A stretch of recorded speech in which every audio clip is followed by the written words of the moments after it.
All right, good evening, everyone. If you could please take your seats, we'll begin our meeting shortly.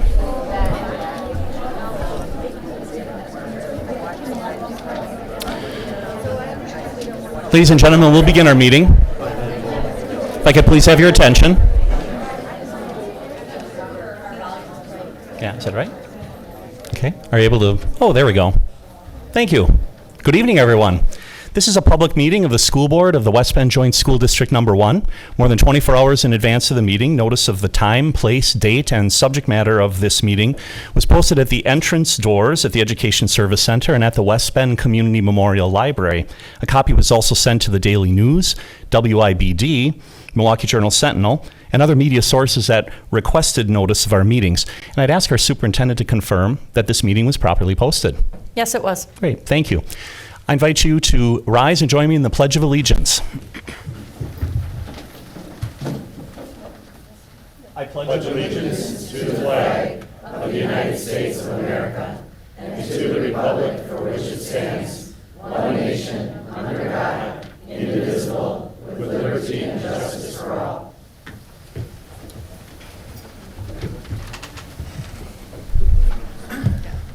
All right, thank you very much. Before we begin, I want to thank our partners here at the City of West Bend. So we normally would have held this meeting at the Silver Lining Auditorium at the high schools, but there was a pre-scheduled student performance. I think it was the fall choir, if I remember right. So thank you to our partners at the city for allowing us to use their chambers for the meeting. We greatly appreciate it. We recognize a quorum with all of our school board members present. 6 are present in the chamber, and also Joel Ongert is joining us virtually. So because we have one member joining us virtually, I'll be taking the votes by roll call, just to warn my fellow board members. All right, it's time to consider approval of the agenda. And what I'd like to do is propose that we very slightly change the agenda. Under our action items, the 4K grade 6 social and emotional learning curriculum and resource is the last item. What I'd like to do is consider moving that first underneath number 5. So that's the first action item that we would deal with. I took a look at the public participation comment cards, and it seems most people are interested in that topic. So I thought it might make sense to move that up so that any individual here is welcome to stay for the entire meeting. We certainly encourage that, but that way that might give people additional options for their schedules. So with that, I would move to approve the agenda with the exception of moving action item 5F, which is the 4K grade 6 social and emotional learning curriculum and resource, as the first action item. Second. Thank you. Motion and second to approve the amended agenda. Any final discussion? I'm just going to pull my roll call vote sheet here. One moment, please. All right, I will call the roll. Mr. Fisher? Yes. Mr. Swigert votes yes. Mr. Ongert? Yes. Ms. Schmidt? Yes. Ms. Dove? Yes. Mr. Rebholz? Yes. Ms. Justman? Yes. Great. Thank you very much. All right, our agenda is approved, which takes us to the next item, and that is public participation. One moment as I pull up a instruction sheet here. Oops. Sorry, this is what happens when you're not at your home base, so to speak. All right.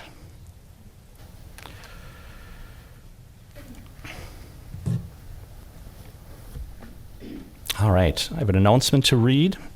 I want to get this right. We've now come to the public participation portion of our agenda. Board Policy 187 prescribes the nature and procedures for this segment. I summarize the policy at this time, but copies of the policy are available in the back of the room, and I urge you to familiarize yourself with the policy in its entirety. Residents of the district, parents of children in district schools, and employees of the district may participate. Participants desiring to address the board should obtain and complete a participant comment card near the entry and turn it over to the president prior to the meeting or when allowed by the president. Participants may comment concerning an agenda item or a non-agenda item. Each participant will be called to the podium and given 3 minutes to speak. although we will talk about that in a moment. The participant must state his or her name, address, and relation to the district. This information will appear in the minutes of the meeting. The board will not engage in debate concerning the remarks or take immediate action. The board may refer the matter to the superintendent, a committee, or take the remarks into consideration in future action. Board Policy 872 provides a formal process for citizen complaints, and Board Policy 520 provides a formal process for employee complaints. The board recommends use of these procedures as they guarantee a fair and timely response. So before I invite the participants forward, I have the participant comment cards, and we have a total of 32. So if we give each participant the 3 minutes, that would exceed the normal allotment of time of 30 minutes reserved for public participation. Would the board consider extending the comment period accordingly? I am happy to extend it, but I encourage everyone in this room to be mindful and respectful of others. If you are heckling or causing scenes, you will be asked to stop. That is not acceptable behavior. We need to respect everyone's comments just as we as a board respect you. You need to respect the other people in this room. I cannot state that enough because I will not tolerate what happened a few meetings ago where people were just rude. So I'm happy to hear everyone, but I respect everyone who speaks, and I expect all of you to respect the other speakers. Okay, great, thank you. I would move to extend the public participation period to accommodate all speakers for 3 minutes. Second. Second, we'll give that one to Paul. Thank you. Motion and second to extend the public participation period. Any final discussion? All right, I will call the roll. Mr. Zweigert votes yes. Mr. Fisher? Yes. Ms. Dove? Yes. Ms. Schmidt? Yes. Mr. Rebholz? Yes. Ms. Justman? Yes. Mr. Ongert? Yes. Great, thank you. That motion carries unanimously. All right, I will invite the participants forward in the order that I received the cards. So our first speaker tonight is Dr. Ronald Remmel. If you please come up to the podium, you'll have 3 minutes to speak. And Dr. Remmel, I see here on the comment card you've listed that you are a resident of the district. Can you confirm that for me, please? Yes, I am. I live at 2012 Miller Street here in West Bend. Great, thank you. Please proceed. I decided to retire in West Bend after being born here 78 years ago. Cutting-edge jobs of the future require STEM, science, technology, engineering, and mathematics. Outstanding education also requires English with critical reading and writing skills, history, civics, literature, and the fine arts. I support social and emotional learning. Everyone here knows that racial incidents have occurred in West Bend. Students have psychiatric and behavioral problems. Suicide is common. Drug addiction and alcoholism often start in school. Social and emotional learning addresses all these problems. Racism was invented in America. Slavery was written into our Constitution. The Civil War did not abolish racism. It still exists insidiously throughout America today. Poor blacks, Latinos, and American Indians are often stuck at the bottom of society with minimum wage jobs. They are unable to get out of bad neighborhoods. They can't attend good schools nor afford college. They can't buy decent houses nor build wealth. They are subject to police racial profiling and undue criminal prosecution. Right-wing politicians are striving to restrict the voting rights of minorities. Democracy is being subverted through lies and non-existent election fraud. President Donald Trump instigated riots at the Capitol last January 6th. These historical facts must be taught to your civics classes so that your students can vote intelligently when they reach 18. Stand up courageously, Superintendent Wimmer, school board, and teachers. Don't give in to the pressures of the alt-right. Thank you for your comments.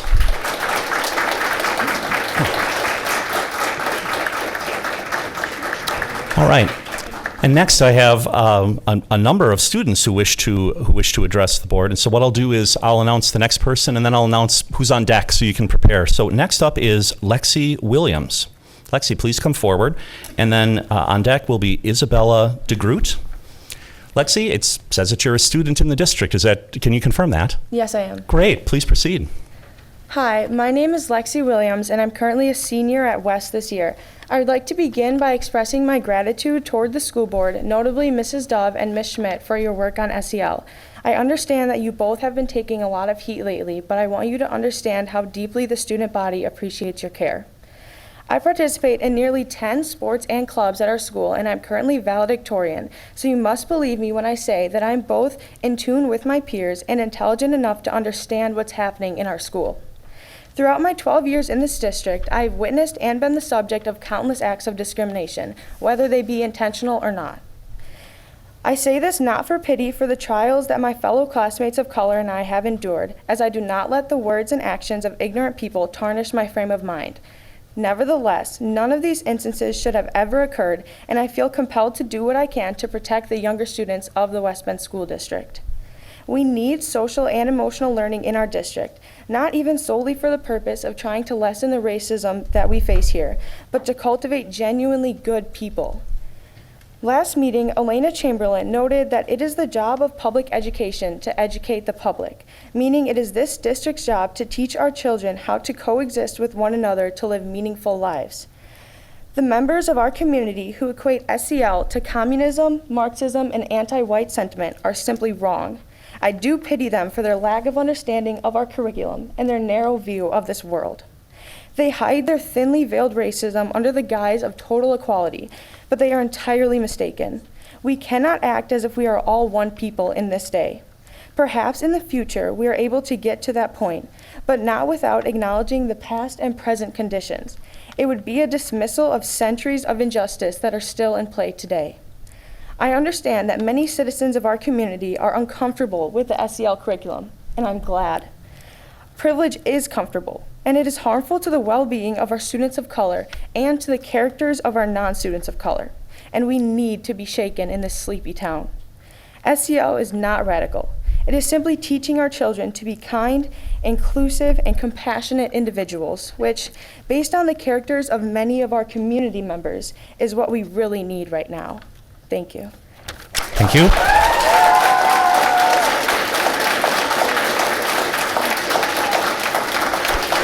right. All right. I will call Isabella DeGroot to the podium, please. And then on deck is Elena Chamberlain. And Isabella, it says that you are a student in the district. Can you confirm that for me, please? Yes. Great. Thank you. Please proceed. My name is Isabella DeGroat, and I'm a senior at West Bend East. I want to begin by thanking you all for hearing me and my peers tonight and listening to what we have to say. I know many of my peers are sharing their past experience. However, I'm not here to talk about my past. I want to discuss with you the future of West Bend students with and without the impact of social and emotional learning in their lives. First, I'll present a future in which students do not have any social and emotional learning. These students will graduate and move away from their parents' lifestyle as they learn to navigate their life on their own. These students have not been properly taught how to communicate their feelings when they are feeling stressed or angry. They have not been taught empathy and how to respond to others' feelings. They have not been taught about bullying and harassment. They have not been taught about conflict resolution. According to NPR.org, 81% of women and 43% of men have experienced some form of sexual harassment in their lifetime. 42% of U.S. workers have seen or experienced racism in the workplace. 40% of LGBTQ workers have reported feeling discriminated against in the workplace, and these are just the reported statistics. If we do not teach our students how to properly manage their emotions and understand others, how can we possibly expect to lower these numbers? These students are not prepared to live on their own and interact with their community. They will not know what they can do to help others and contribute to a better society. They will not be aware of any help that SEL may have provided them. Now, the second scenario, in which students have continued their education with the impact of social and emotional learning in their lives.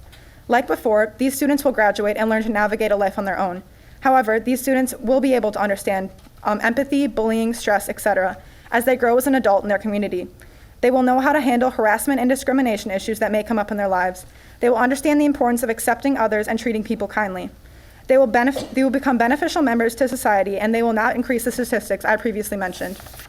These students will know how to interact with others and understand their own emotions because of the impact of SEL on their education. How can we expect students to live independent, successful lifestyles if they have not learned to interact beneficially with their peers and communicate their feelings? There is nothing radical or controversial about teaching children to manage their emotions. The core of the district is college readiness and career success. Social emotional learning is essential in order for this mission statement to be achieved among past, present, and future students of the West Bend School District, which is why SEL is crucial for the education of our students. Thank you. Thank you.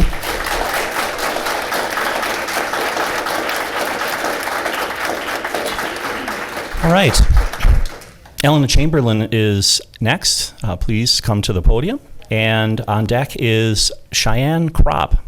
And Ellen, it says that you are a student in the district. Can you confirm that for me, please? Yes, I am. Great. Please proceed. Hello, my name is Elena Chamberlain, and I am a junior at the high school. I want to say thank you to the members of the school board for serving our schools and allowing me to speak today. I'm here to talk today about the social emotional learning, or SEL curriculum. Looking through the K-8 curriculum that is linked on the district website, it is clear to see that we need this in our schools. There are a series of lessons that deal with bullying, how to react when students encounter bullying, how to stand against bullying, and kindness and problem solving while playing. Having the skills to handle conflicts and resolve them positively is something we should all want for the students in our district. As someone who has gone through the district since kindergarten, these lessons would have prepared me better for my life. Since I didn't have this curriculum in elementary and middle school, my parents taught me how to work well with others and focus on my consideration for others, but some families do not have this privilege. Another lesson focuses on respecting diversity and promoting inclusiveness in our schools, followed by a lesson about standing up for change. I cannot think of a single argument against these, as they are all for the benefit of the student and the school community. Respecting diversity should not be controversial. Our schools should be respectful and considerate of everyone, no matter their race, gender, or culture. And in order for our schools to be this way, it must start with an educated student body. As a current student at the high school, I have heard the absolute ignorance and unexplainable actions that students will say and do. With a built-in curriculum to stop this at a young age, maybe we won't have students of color move schools with only a semester left of high school. Maybe we will have more diverse staff apply for job openings. Maybe our students will feel welcome when they walk into school. And I don't see how these could ever be negative. Now, the standing up for change lesson has created a lot of disagreement. But that is exactly what everyone here tonight is doing, including myself. We are conveying how we feel and trying to make change in the district. If you feel comfortable teaching these things to your children through your public advocacy, then there should be no issues with SEL. These lessons aren't going to make our students riot, but instead show that what they believe in matters and that they shouldn't give up when they want to change the world for the better. This curriculum is not anti-family. It will aid families in helping their children grow up to be positive members of our community. Some families do not have the time or abilities to convey this information in the same way an educated teacher with a certificate of education and a degree can. By not thinking about these families, it only further proves that not all parents in this district will show their kids the skills of empathy and consideration. It should not be controversial to provide our students with strong life skills and make our schools welcoming to all. Thank you. Thank you.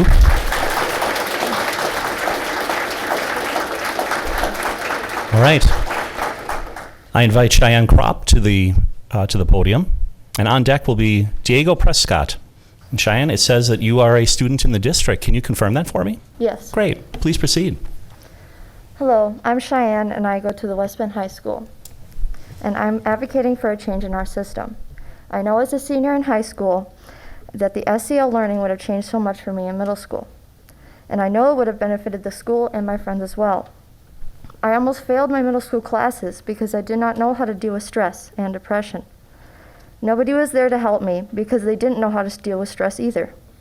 I also know that the SEL learning would help kids who were targeted from racism more, and even have kids learn how to not be racist to others.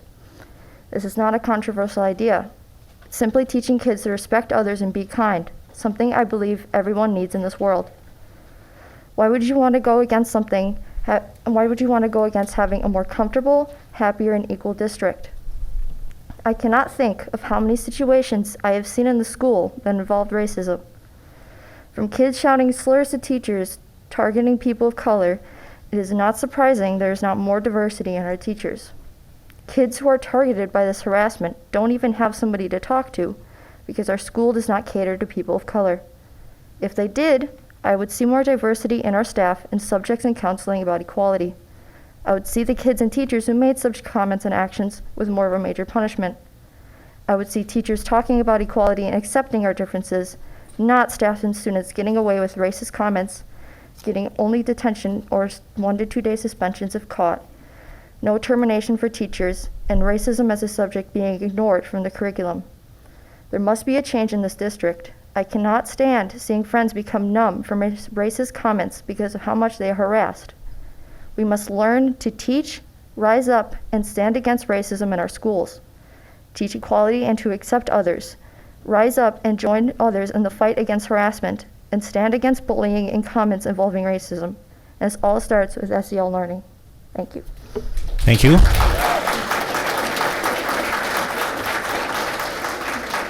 All right, invite Diego Prescott to the podium, and on deck is Angela Riedel. And Diego, it says that you're a student in the district. Can you confirm that for me, please? Yes, I am. Great. Please proceed. Hello, my name is Diego Prescott. I'm a student at West Bend West. I'm involved in numerous clubs at our school.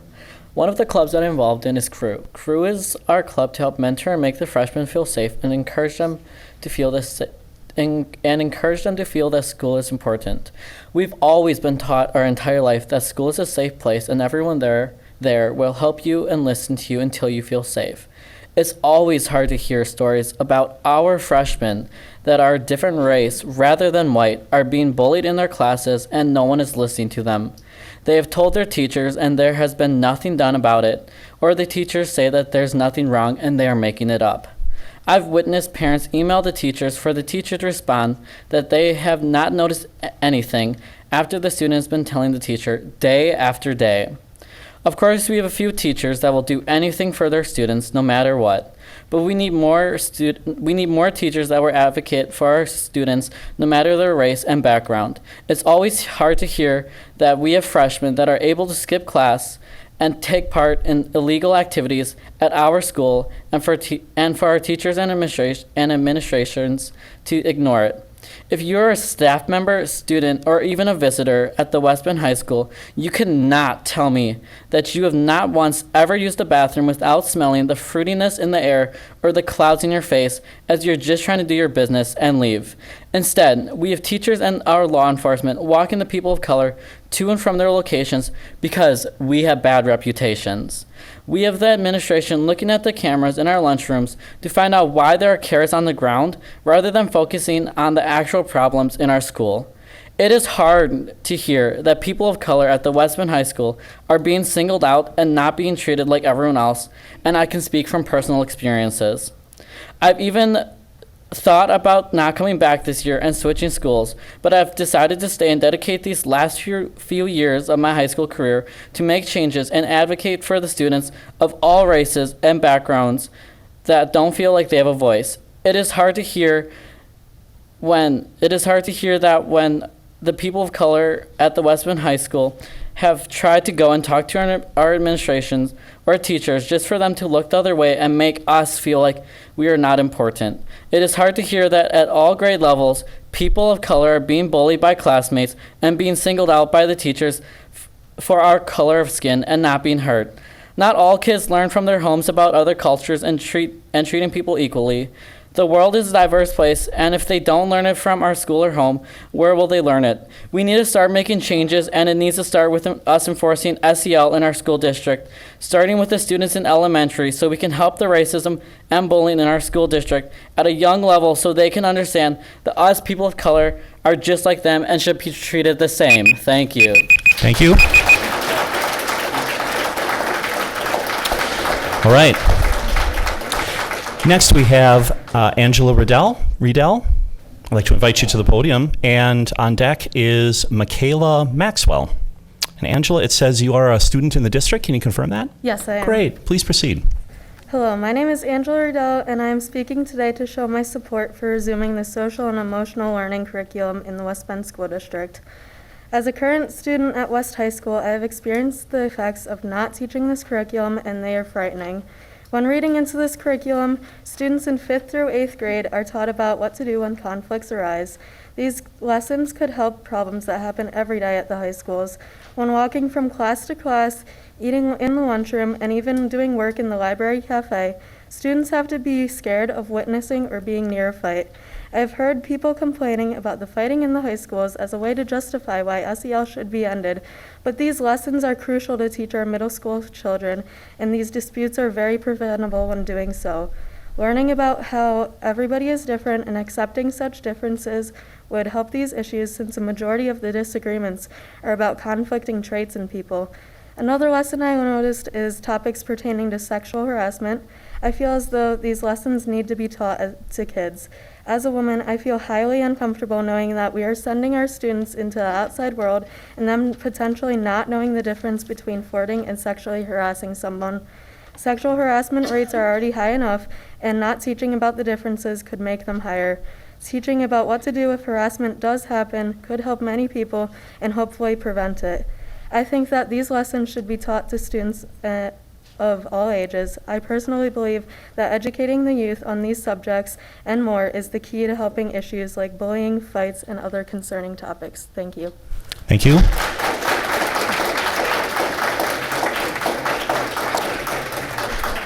All right. I invite Michaela Maxwell to the podium. And on deck is Alyssa, I think it's B-O-H-N. It's either Bone or Bon. Sorry about that. But Alyssa, you're on deck. And Michaela, it says you're a student in the district. Is that correct? Yes. Great. Please proceed. I'm here today to address SEL and what it is not. SEL is not Marxism because Marxism is a socioeconomic theory that involves the poor overthrowing the wealthy, and a curriculum aimed to make your children and my peers kinder, more inclusive, and compassionate is not a socioeconomic system. I also noticed that at the last meeting that many people had specific issue with SEL lessons targeted towards teaching children to stand up for what they believe in and advocate for themselves. That's literally what everyone here today is doing. We are voicing our beliefs. SEL does not teach your children what they should advocate for, simply that they should advocate for themselves. Many of you argue that SEL is Marxist indoctrination, due to SEL having lessons focused on inclusion. But whether you like or agree, race, gender, and other socioeconomic factors do lead to children in our schools being targeted. I and many of my peers have had experience with this firsthand. And I do believe that if SEL had been implemented sooner in our district, that these type of instances would have been avoided would have been avoided from the start. Thank you. Thank you. All right. I invite Alyssa forward. And Alyssa's going to correct me on the pronunciation of her last name. And on deck is Darian Carbine and Alyssa. My last name is Bone. Bone? Yes. Thank you for correcting me. I appreciate that. It says that you are a student in the district. Is that true? Yes. Great. Please proceed. Hello, my name is Alyssa Bone, and I'm a senior at West Bend High School. I have been invited by some of my peers to give a speech about SEL program. Reflecting on my 12 years of education in the West Bend School District, I have seen the repercussions of not having a program like SEL. Throughout elementary school and middle school, I was bullied. I didn't have very many friends, which caused me to unfortunately seek attention from the wrong people. In turn, I went from a person who was bullied to a person that bullied others. I was young and didn't quite recognize the consequences of my own actions. If I had a program like SEL when I was younger, I could have been taught how to deal with complex emotions and that bullying others does not fulfill one's own self-doubt. I may have realized that my actions have been wrong, but that doesn't mean that every person has matured enough to realize that targeting anyone, especially minorities, is incredibly distressing. I lost track of the amount of times I've heard homophobic, ableist, and racial slurs being thrown around in casual conversation. The people that these slurs are being used against in it don't react anymore because they are accustomed to these hateful words being used every day. If we teach our children about these differences, it can prevent saying offensive comments, which helps with respecting others and reducing ignorance. Teaching youth about social and emotional issues should not be considered a radical idea. Social and emotional learning should be prioritized just as much as subjects like math, science, social studies, and language arts. I'm a firm believer that this program will improve the way our children act and react to their situations. Thank you for your time. Thank you.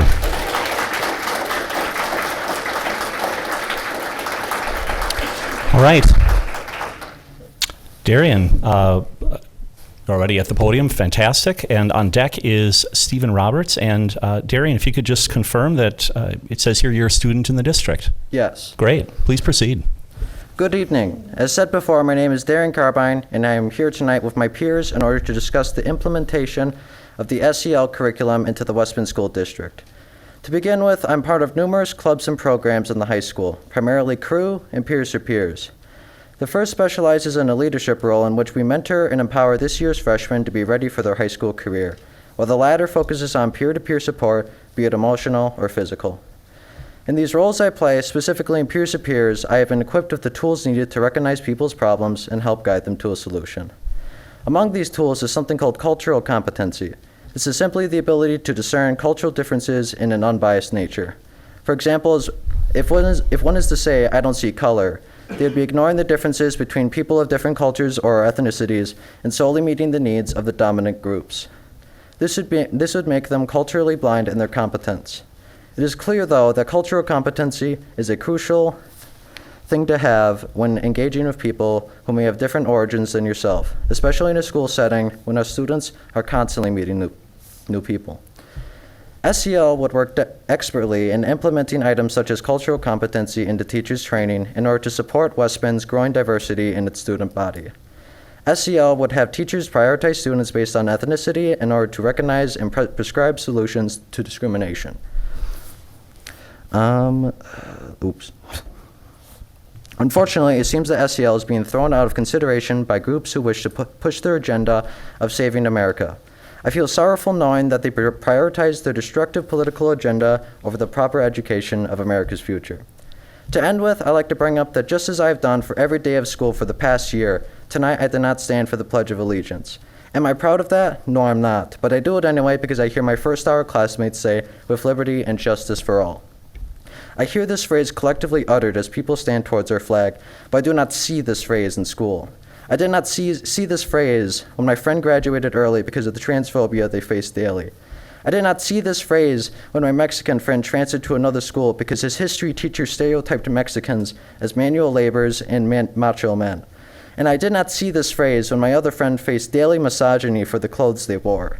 Tonight I have brought these stories forward to show why we need SEL. Maybe then we'll have liberty and justice for all. Good evening, and thank you. Thank you.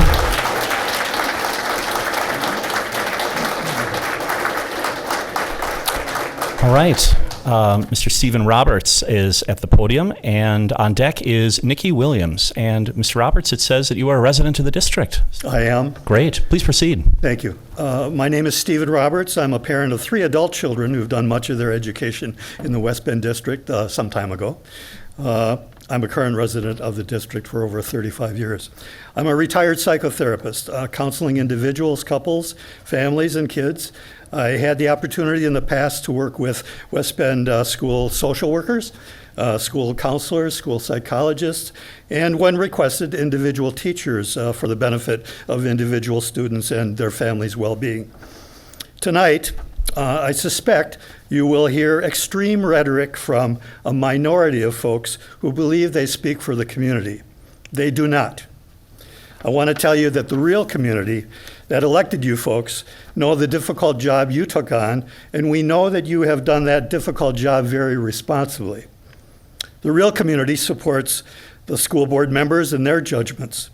They support the administration, the superintendent, other administrative staff, and quality work that they do. They support the highly qualified professional educators. Sometimes we need to be reminded that we, members, administrators, teachers, me, everyone here, are all neighbors, and generally we want the same thing for our community. Much of the current focus of concern is on the curriculum. The real community knows that social emotional learning is a good thing. We know, as you do, that the falsehoods in the current extremist rhetoric are just that, false. So let's mention the facts. We know that social emotional learning is appropriate, valuable, and necessary. We know that social emotional learning supports our students' growth in becoming productive, responsible citizens. We know that social emotional learning supports our students in moving toward adulthood and becoming a new generation's quality workers, managers, professionals, and leaders. We know that social emotional learning supports the values of the family in our families in our community. I've come to see what is now called social emotional learning, understanding, of course, the structure as part of the curriculum. But social emotional learning, in my opinion, can best be described as what we called in my day being a good teacher. Being a good teacher. Those who are focused on the individual needs of every student. Thanks for the opportunity. Thank you.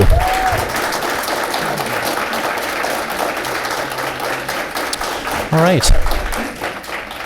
Nikki Williams, welcome to the podium. On deck is Reese Wadowski. And Nikki, it says you're a parent, teacher, and part of WBEA leadership. Is that correct? It is. Great. Please proceed. Okay. Hi, my name is Nikki Williams. I'm a resident of West Bend, alumni of the West Bend School District, and a parent of children who attend the West Bend School District. I am also a member of the WBEA leadership team and will be speaking tonight in that role. I want to first thank the board, Superintendent Wimmer, administration, teachers, and all support staff who work diligently for this community.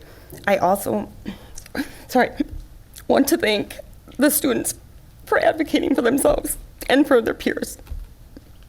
There's an old adage, sticks and stones may break my bones, but words will never break me. I have 3 children who are students of color. 2 are currently attending the West Bend High Schools. My oldest was part of the West Bend School District until her final year, right before first semester ended, where she transferred because she couldn't take the negativity, racial slurs, and a constant feeling of unacceptance.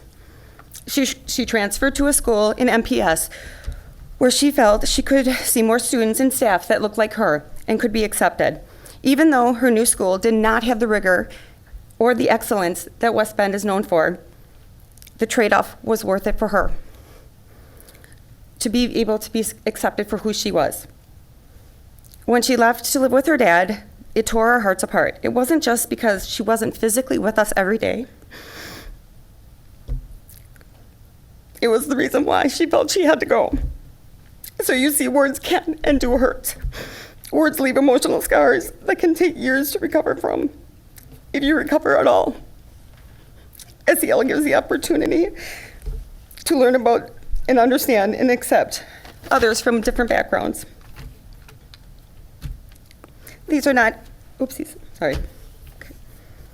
I've heard people speak and get stuck on the words diversity, equity, and inclusion. These are not new words to the school system. These are not divisive words. They are words that clarify what we should already be doing. SEL is the how we can do it. My children have had to be stronger than I ever had to be when they go out into the world. This is because of what is said to them and the actions towards them due solely from a pre-existing, sometimes unknowingly, belief system held by so many others that judge them by what they look like instead of their character. The benefits of acceptance and collaboration will propel us forward to be better people and creating a better community. Thank you. Thank you.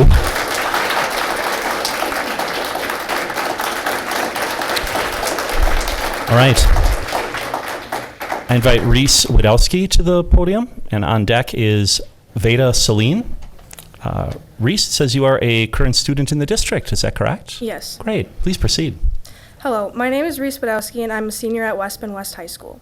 Before I begin, I would like to thank all of the school board members for all of their hard work and effort in ensuring that West Bend School District is as successful as it is. My gratitude goes out to Mrs. Dove and Ms. Schmidt specifically for the countless hours you both have put into the West Bend School District's curriculum. When I heard the uproar about SEL supposedly indoctrinating community members' children and teaching anti-family values, I was honestly confused. Confused why people thought SEL was teaching their children critical race theory and how to be an activist. I've watched the public comment sections of many school board meetings and have read the SEL lessons provided on the school district's website. SEL is simply teaching anti-bullying tactics, how to take care of yourself emotionally, and how to accept others that are different from yourself. These are all valuable lessons that everyone in our society should be educated on. Learning how to coexist with people that are different from you is a necessary skill to have. After the students in this district graduate, they will find themselves in diverse environments much different from the majority of the white West Bend they grew up in. In order for them to be successful in these environments, it is crucial that they are taught how to interact with different types of people. It is not indoctrinating them, it is simply teaching them the skills they need to be successful in post-high school life. Many parents and community members have stated that SEL is teaching anti-family values. One of the things SEL teaches is the different kinds of families that exist. Whether you agree with it or not, it is a simple fact that non-nuclear families exist. SEL simply teaches students that just because someone looks different than you or comes from a different background or family, they are still equally deserving of kindness and understanding. SEL is a step in the right direction to make the West Bend School District a place where children from all backgrounds and identities can comfortably and safely learn together. It is the educators within the West Bend School District's job to prepare their students for post-high school and the real world. Speaking as a student, I find it incredibly shocking that people in my community believe that students should enter the workforce without the basic skills of how to coexist and tolerate people that are different from them. These skills that are essential for career readiness start with SEL. Thank you. Thank you. All right. I invite forward Veda Celine. I'm sorry if I didn't pronounce your name correctly. No, you actually got it. Oh, fantastic. For the first time tonight. On deck is Mia Salonen. Vita, if you could just confirm, it says here you're a student in the district. Is that correct? Yes, I am. Great. Please proceed. My name is Veda Celine, and I'm a senior at West. As a 12-year student in this district, I've seen the positive effects its teachers and administrators have had on students. However, I've also seen where it has suffered shortcomings in areas such as diversity, acceptance, and inclusivity. I believe that the social emotional learning curriculum is a step in this direction, a step in the right direction towards an environment where everyone feels safe and understood and heard. I am here with some of my peers in order to advocate for our fellow students, some of whom may not feel as if they are not safe, as if they are not understood, as if they are not heard. These students are the same ones who could only benefit from a program which teaches problem solving, acceptance of all races, sexualities, religions, and ethnicities, stress management, and kindness. The parents who are arguing against the SEL curriculum do not have these students in mind. Because SEL wasn't in place when I was in middle school, I see the impacts of the lack of this program nearly every day at the high school. Students get away with using the N-word and other slurs, with cultural appropriation at school events, with bullying minority students, and so much more. If SEL had been in place when we were in middle school or even elementary school, the hateful acts taking place at the high school could have been prevented. The parents behind me arguing against SEL cannot understand the trauma and hardships accompanied with bullying in this generation, or they can, and they are choosing simply to ignore it. Because as much as they might want to abolish it, SEL has the ability to stop even their children from being bullied, has the ability to help their children manage their time or their stress, has the ability to guide their children towards compassion rather than hate. This program is only a step in the right direction as far as kindness and acceptance go in this district. It would be easy for you as a school board and representatives of the district to simply give up, retract the SEL program, temporarily please all of these angry, closed-minded individuals. We are compelling you to stick with us, to listen to us, the students who are truly the ones being impacted by this program. Thank you for your time. Thank you.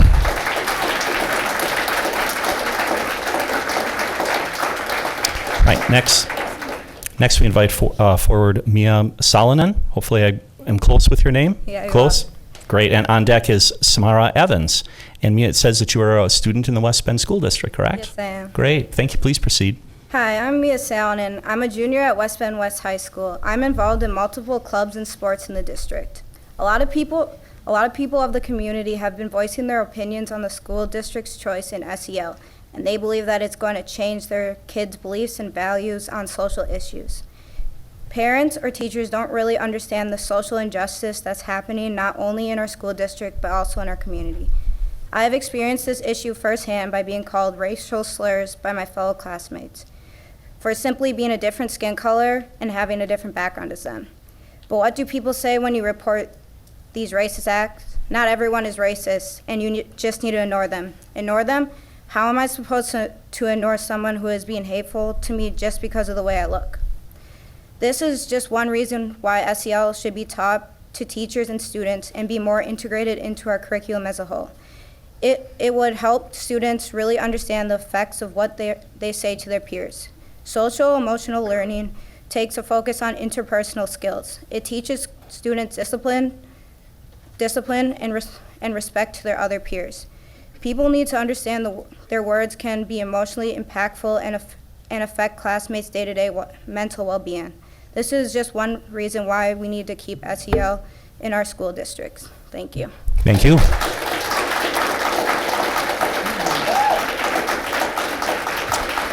Right. We welcome Samara Evans. Did I get that right? Evans. Excellent. And it says that you are a student in the district. Is that correct? Yeah. Great. Please proceed. All right, so as aforementioned, my name is Maya Evans, and I'm a current junior at West Bend West High School. I would like to start by thanking the school board for the endless hours each of you have dedicated in your positions in an attempt to make the West Bend School District the best that it can be. However, as I have carefully watched and listened to several board meetings, curriculum discussions, and public commentary, I find myself stuck with one question. Who is it that we call ourselves cultivating this district for? I was always under the impression that in the West Bend School District, the ultimate priority was the well-being and success of the student over anything. However, as I listen to countless complaints and critiques about the curriculum for students in this district, I've noticed that the loudest voices trying to alter the fate of my education are not the ones directly impacted by curriculum factors such as SEL. Which is why I've come today with a group of my peers, because I believe that if we are truly the priority, then we should be the ones leading the discussion of our education. Parents are not the ones who have to sit next to the empty desk of the girl who transferred schools because people would not stop harassing her about her body. Funders are not the ones who every day have to walk past the person who hides their wrists because no one taught them how to cope or seek help when bullies invalidated their life because they don't agree with their sexuality. And a minority of angry community members in red shirts are not the ones who have to witness our lab partner break down in science class because a group of boys in her second hour won't stop calling her the N-word. My point is, those complaining about SEL may not need or agree with training and education when it comes to learning how to be more socially mature, but I hope you've listened to our message today and understood that we do. Having been in this school district my entire life, I've witnessed a lack of training like that provided by SEL impede on the quality of education in the classroom. If you want our reading, math, science, and writing skills to improve, then we must first know how to get along with all of our peers. Because I myself can testify to the fact that it is impossible to focus on learning the different branches of government when you are distracted by the racial slurs being used casually in the classroom. Furthermore, not only do we need SEL for our current success in the school environment, but if a pillar of the West Bend School District is college readiness and career success, it is crucial for our future as well. How can you honestly say that you're preparing us to be successful in our futures if the children you are sending out into the real world do not know how to function in real-world environments with real-world people? Once we leave West Bend, there will be no more tolerance for people who do not know how to respect people's differences and advocate for themselves. I know I'm not the first to tell you that the real world does not cater to the insensitivities and ignorances of people who cannot function in a diverse setting where conflict is imminent. How many of you would lose your jobs right now if you refused to work with a man from a different department because you don't like the fact that he practices Islam? If you truly want your school district to be responsible for brilliant lawyers and doctors, you must first teach them how to advocate for themselves, respect others, and work in diverse settings. And that starts with SEL. Thank you. Thank you.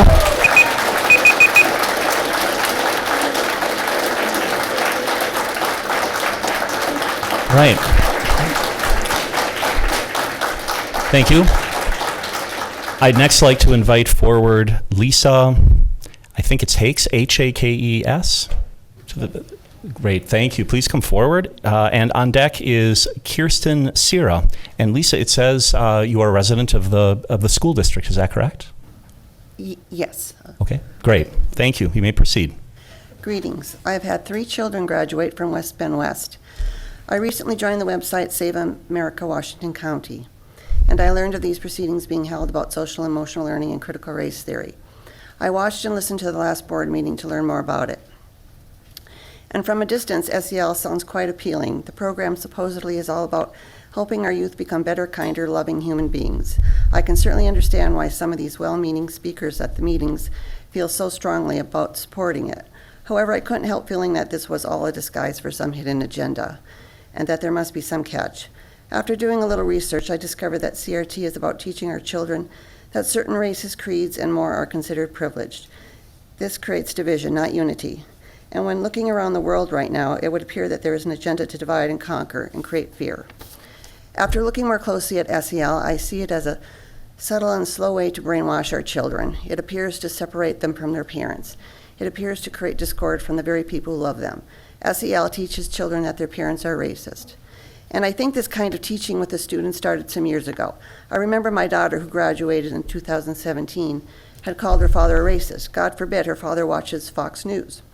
This is considered racist, and his being racist could not be further from the truth. Her dad is kind and considerate to all, and my daughter knows this. We are both good, empathetic people, and that is the reason our daughter is such a kind, caring individual herself, because she learned from her mother and father. By example is the best way to teach your children, and through life experience.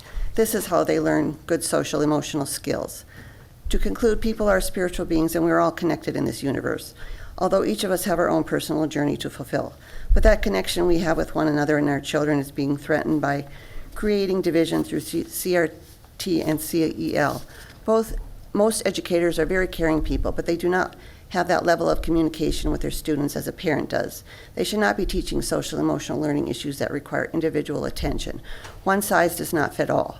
A teacher's job is to educate, not take it upon themselves to consult on personal matters. That is not their place. It is a parent's job, and if a student needs further guidance, then individual counseling should be provided.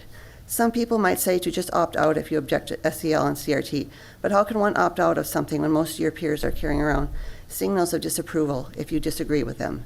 And peer pressure can be enormous. Thank you. Thank you.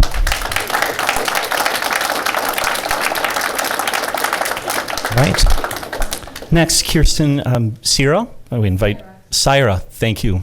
Invite you to the podium. And on deck is Corrine Freund. And it says that you are a teacher in the district. Is that correct? Yes, it is. Great. And I am speaking to you tonight in the role of the WBEA leadership team. Members of the board, thank you for the opportunity to speak with you this evening. I have been a teacher in the West Bend schools for more than 10 years. However, my career in teaching began in 1991, so I've been around for a while, and I can speak from experience.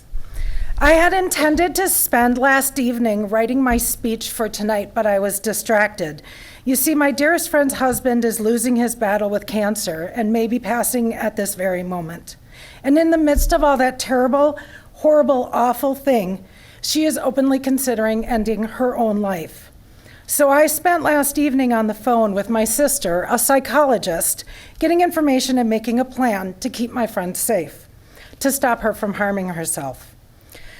That reminded me of parent-teacher conferences last week when a parent shared with me the fact that their child was being treated for mental illness with the exact same medication that I take. So we're connected like that. And I told this parent to please feel free to share with their child that I have that connection with her, because mental illness is almost as common as a common cold, and we need to end the stigma. In the past year during virtual learning, I have had parents call me in tears. Really, it was more of a Google Meet than a phone call, because they could not get their child to engage in learning, to get out of bed, and to participate in life. And once again, I was able to knowingly nod my head because I was living that nightmare with my own child. I don't mention these incidents because I'm asking for support or sympathy or anything like that. What I am asking you for, however, is to allow me to provide a comprehensive, appropriate program for my students, to provide a social, emotional learning curricula that teaches children techniques to, and this is according to the second step information page, gain confidence, set goals, make better decisions, collaborate with others in work and play, and navigate the world more effectively.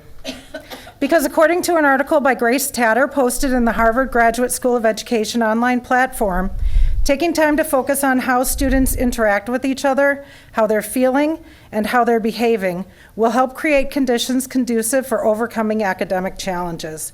Being more intentional and taking the time to name and practice these skills can help make them stick. Because I want these skills to stick. I want my students, my children, to feel confident in their abilities to navigate this world. Please reinstate the social emotional learning program's second step in the West Bend schools. Thank you for your time. Thank you.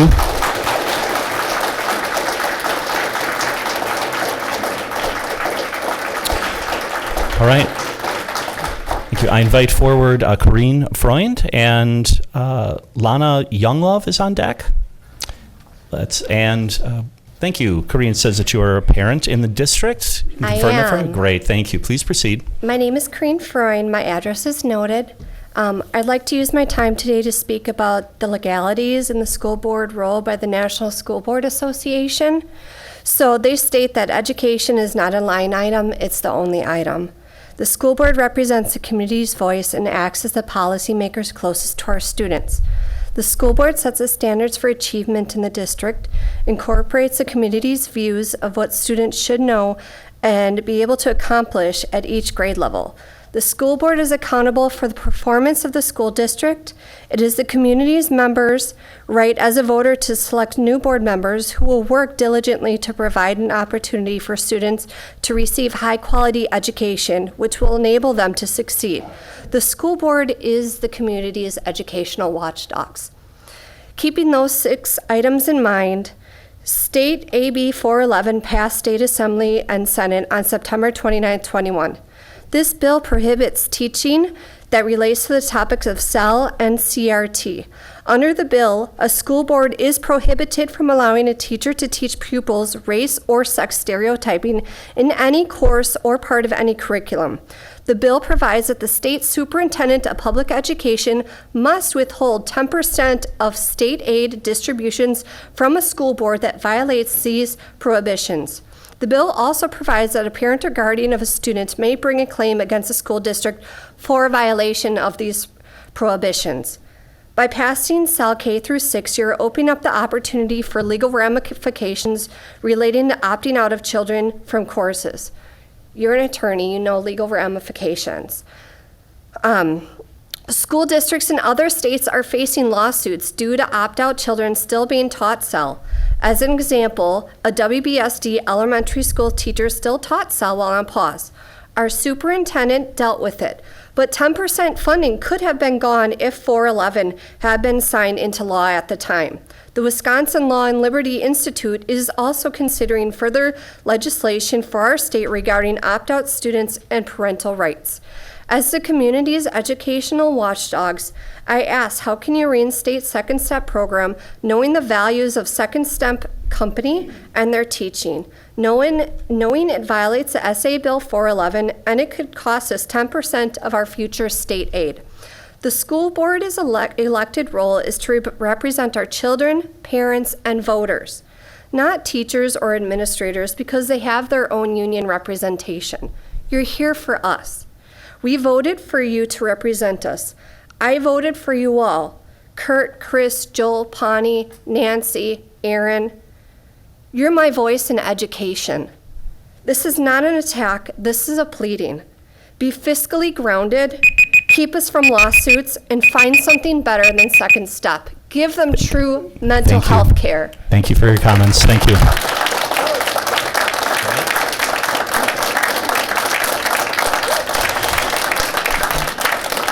Next, I invite forward, I believe it's Lana, L-A-N-A, Younglove? Bad handwriting, it's Laura. It's Laura, sorry, Laura. okay. I don't see your relationship to the district here. Can you tell us your relation to the district? Parent, teacher, resident? I live in the district. I am a parent of a district student, and my student is also an employee of the district. Great, thank you very much. And by the way, on deck is Sue Kellam. Laura, please proceed. Hi.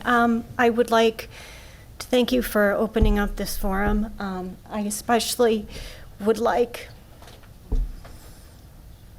to thank the very, very brave students whose voices didn't falter like my own. who came up here to speak about their own experiences. I am very much in favor of SEL being taught in the schools. My experiences in this district from kindergarten through 12th grade and a student who has graduated from the school district have been mostly very, very positive, and I am very proud to say that there are a number of teachers and administrators in this room right now who have been supportive of my students and the other students that were in their classrooms, and I thank them very much. I would like to make sure that you have SEL in this school district.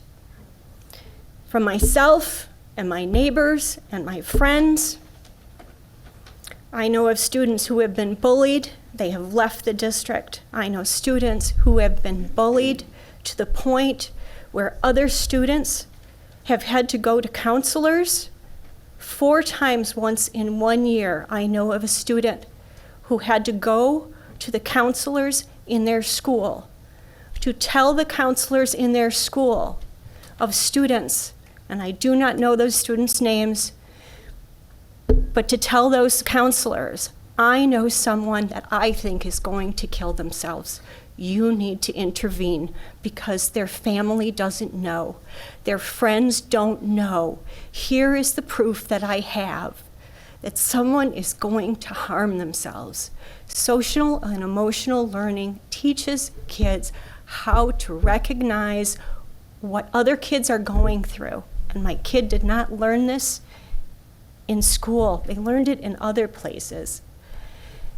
We need parents and students to understand that kids are going through really trying times. They need advocates.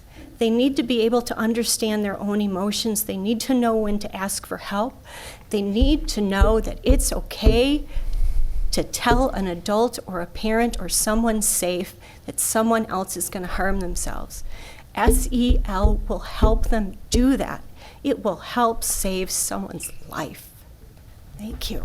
Thank you.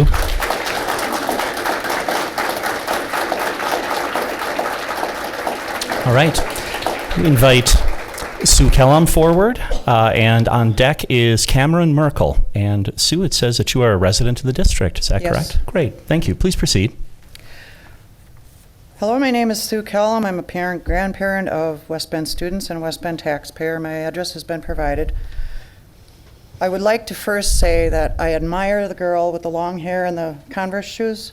I hope that you're going to be a leader someday. You really have the stuff it takes. And if only SEL and Second Step were what people are saying it is, I would embrace it wholeheartedly. I feel compelled to leave my comfort zone tonight and speak because I believe there's a lot of confusion about what opponents of SEL and Second Step are objecting to. If it was what it appears to be on the surface, I doubt any of us would object to it. On the surface, especially at the elementary level, it is presented as nothing more than teaching our children to be kind, compassionate, caring individuals. If that's all it would entail, I would embrace it, as would so many other people.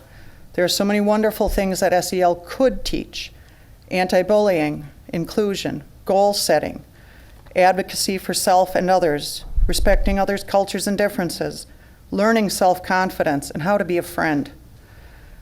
However, when it is done through a political and ideological lens, it's not great for our children.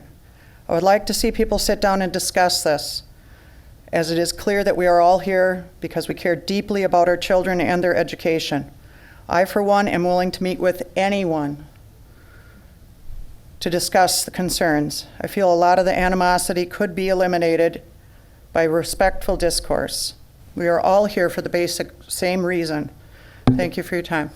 Thank you.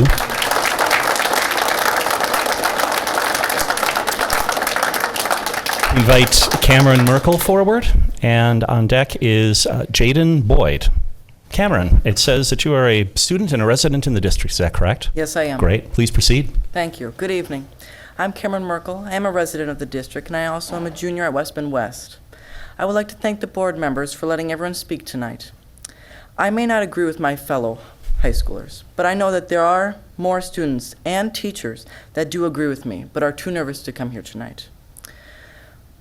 Excuse me, I personally reviewed everyone's speeches from the October 11th meeting and want to set the record straight. I am not against learning about mental health or students getting the help they need concerning social and emotional well-being. I am against the companies that created the SEL curriculum, specifically Second Step. One of the topics that was brought up at the last meeting was about mental health and bullying.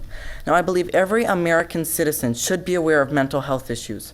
However, I do not believe that we need SEL to teach students about mental health and bullying. Now, I only say that because it is already taught in health class, which you in fact need to graduate. Health class, I say that only, yes, where was I, sorry. Health class takes 19 classes to teach about social and emotional mental health. If a health class is around 48 minutes, and an SEL class is about 25 minutes. Roughly 35 SEL classes are already being taught right now. In those 19 days, kids are learning about methods for developing healthy life skills, which includes making responsible decisions, communicating, managing stress, self-esteem, personal responsibility, healthy relationships, stereotyping, bullying, and much more. I took health in 9th grade, and my sister took it in 8th. A representative from NAMI of Washington County came to speak about mental health and all the resources that NAMI has to offer in the county. Why, if all of this is already being taught, do we need SEL? Why was all that grant money wasted to purchase Second Step? Do you want this to be taught twice? Considering West Bend School District's test scores, it seems more time needs to be spent on reading and math than teaching SEL twice. Moving on to the current SEL curriculum, somebody stated that there are no instances of anti-family views, but that is not what I found. After looking through the curriculum, I came across many instances of anti-family lessons. However, I only will be speaking about one of them tonight. This lesson comes from the 8th grade curriculum. In the Unit 4, Lesson 26 student handout, the handout asks students to make a post on social media. I can guarantee you that not every child is allowed on social media. But now, since the school is telling them to do it, they're going to probably go home and end up arguing with their parents about it. I hear more and more of my peers having a tougher time with their life at home. With all the anti-family material in this curriculum, that does not come to me as a surprise. Is that what the goal is here? To divide families? This just shows that the handout has anti-family views. Now, I personally think that SEL should be fully removed. Now, I only say that because I believe that we can do better. We can have SEL teach about bullying, ways to cope, but without the anti-family views. What I'm trying to get at is compromising. We need to be able to compromise here. I believe that we should remove the anti-family views in the SEL curriculum, but teach about being able to, social and have social and emotional learning to cope. Thank you for your comments. Thank you.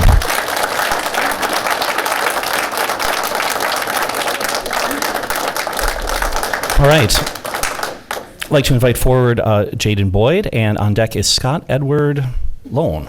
And Jaden, it says that you are a student in West Bend in high school, correct? No, I'm an alumni. I just recently graduated from West Bend. Great, excellent, thank you. Do you reside in the district? I live in 2305 Highway 33, West Bend, Wisconsin. All right, very good, thank you. All right. Please proceed. First, I want to thank you guys for your few moments of your time today. But the FDA has recently cleared NASA technology as a Class 2 medical device to help fight the spread of COVID-19. Dr. Birx, a former White House COVID-19 response team coordinator, has endorsed this technology and explains if we implement this technology, there should never be another virus outbreak. She goes on to say, if you implement this technology on cruise ships, there should never be another outbreak on a cruise ship. Scientists have stepped up to the plate and hand-delivered us a real solution. I've been tasked to inform the public, and that is why I'm here today. There's a lot of people out there that are spending thousands and thousands of dollars on old-fashioned technology that have already been proven to be inefficient and do not work. For example, a HEPA filter or a UV light. There are studies that show that those devices can produce dangerous byproducts. Why would you want to invest the future of our society in technology that are already been proven to be inefficient and don't work? The FDA has tested and proven that Active Peer is the only technology that can eliminate pathogens and viruses that are airborne and on surfaces as well. Let me repeat that. It's the only technology out there that is able to eliminate pathogens and viruses that are airborne and on surfaces as well. Active Peer shoots out disinfectant molecules into the air. Those molecules then seek and destroy pathogens. We don't need a pandemic to see the importance of this technology. There's pathogens and viruses outside in our everyday life, and we need to protect ourselves. These are the type of proactive, common sense solutions we need to move forward from this COVID-19 and to get our society back on track. Thanks. Thank you. All right. We invite forward Scott Edward Lone, and on deck is Stacy Beltman.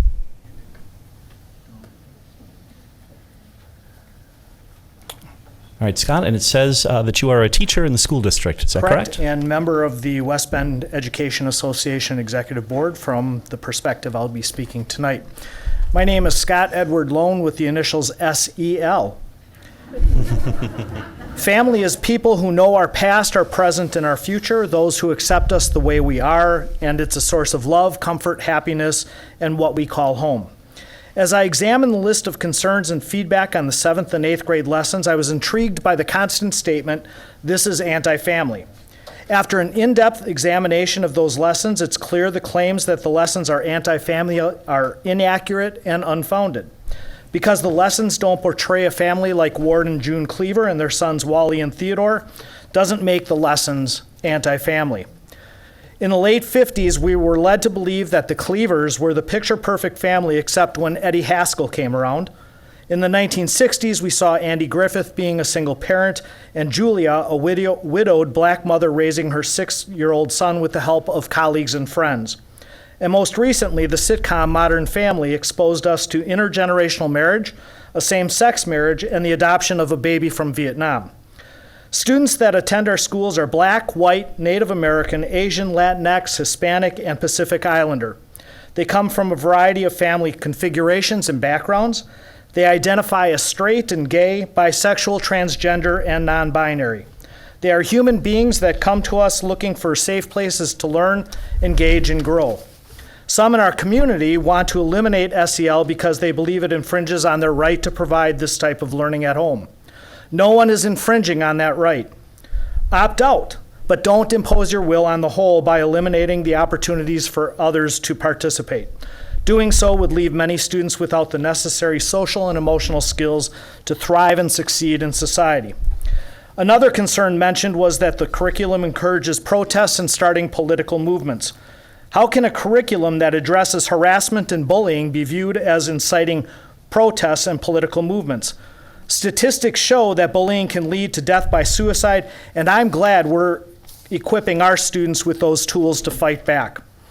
I was the teacher who heard and witnessed the incident mentioned at the last board meeting regarding a student walking down the hallway during passing time on the day some of our black students felt they weren't being heard. The student said, and I quote, "This is a prime example of why we need another genocide." Instead of letting that statement slide, I addressed the student and his highly inappropriate and offensive comment. Is this what we've come to?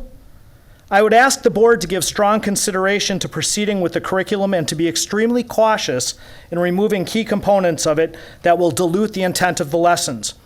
In closing, it's important to remember that families come in all shapes, sizes, and hues of human skin color. And home is where the heart is, no matter how that heart lives. Inside yourself, where love is, that's where you've got to make yourself at home. Thank you. Thank you.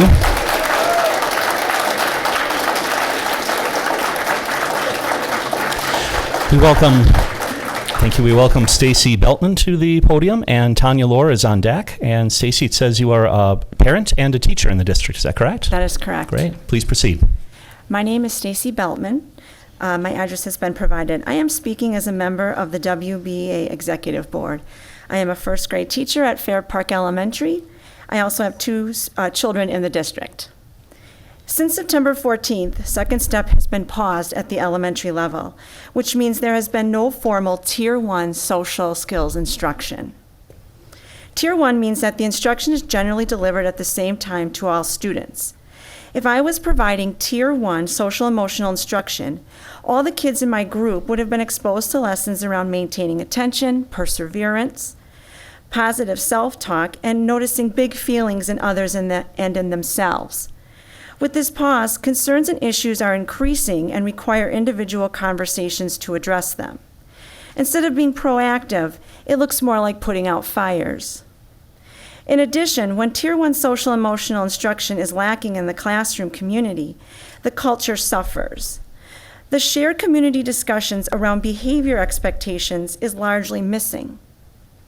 When we discuss topics like giving your attention to the speaker or using positive self-talk or noticing feelings with the entire group, it supports our classroom goal of creating an environment where everyone feels cared for and important. When kids feel cared for and important, they want to come to school. They are better learners. They can use all their focus on our academic activities and objectives. It is Maslow before Bloom. For these reasons, please approve the return of Second Step and our Counselor Connect lessons so we can have organized, whole group, social emotional lessons again. Please consider the same request for Badger, as this extended pause continues to have a significant negative impact on their students and classrooms as well. Thank you. Thank you.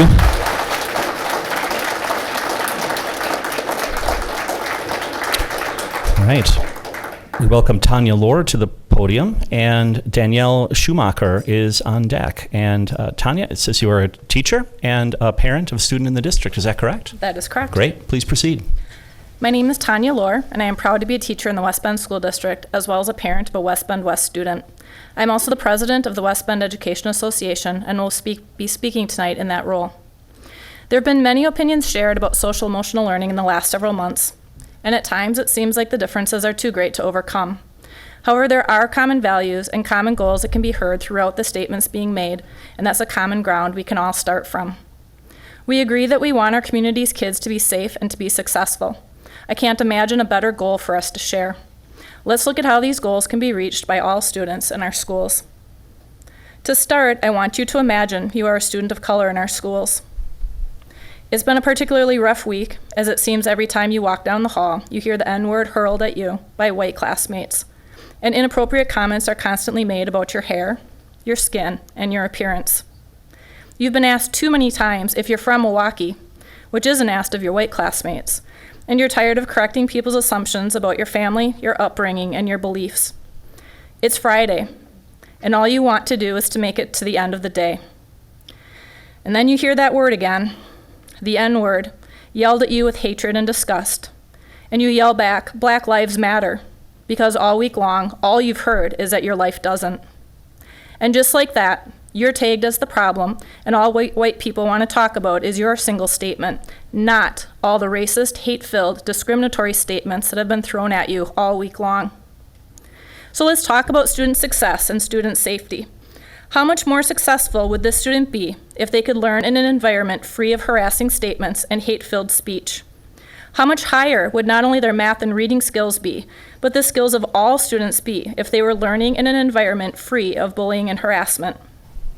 How much safer would our students be if they learned the skills of keeping cool in conflict, recognizing others' perspectives, resolving conflict, taking responsibility for your actions, understanding bullying, and how to disrupt it? These are all lessons in the 7th and 8th grade SEL curriculum. Imagine how much different that walk for that student down the hall would be if these are the lessons that have been learned and implemented in their schools. Safer schools, both physically and emotionally, create a more positive and productive learning environment for our students. We want these things for our community's kids. Let's make them happen by adopting the SEL curriculum and then see how much it can help our students soar. Thank you. Thank you.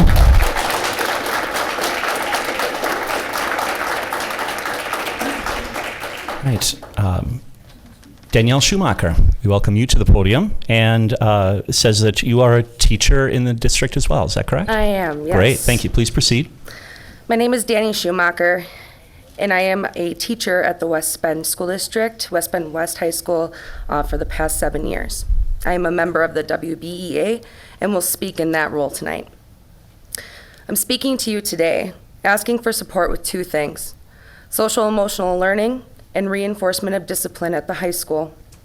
I believe both of these things are necessary due to what they reinforce about showing respect to everyone and the importance of public safety. My colleagues have already discussed or will discuss some of the misbehavior we as teachers and citizens of this community see on a daily basis in the high school. It is common for me to be told to F off in the hallways or be straight up ignored while attempting to do my job by encouraging students to report to class on time or follow the school expectations. This behavior, when it is reported, is seen again over and over. Why? Ultimately, it is difficult to get a behavior to change when appropriate behaviors and expectations are not taught or when rules are not enforced. First, the argument is made that parents should teach these behaviors and expectations at home. Unfortunately, not everyone has a parent present to help them, or perhaps the parent doesn't model appropriate behavior. Our public schools need to be a place where we teach and model these behaviors and expectations as a matter of equity and fairness. Second, if these behaviors and expectations are not enforced by the discipline process, especially at the high school, then our learning environment crumbles. My individual pleas for certain high-volume areas to be monitored are often left unheard, and they are unsupervised despite fights breaking out and many instances of insubordination. Most of these situations begin with an adult asking students to be responsible and report to class or follow school expectations. Simple requests are ignored or they are escalated by students, leading to staff members being verbally harassed or even threatened. Both SEL lessons and a discipline system that reinforces being a responsible and respectful citizen will not only prepare students for the real world, but provide a safe working environment for me and my fellow educators. Please help us to prepare these students for the real world and to be active, engaged citizens in our community by teaching SEL and asking administration to hold our students accountable for their choices and behavior. Thank you. Thank you.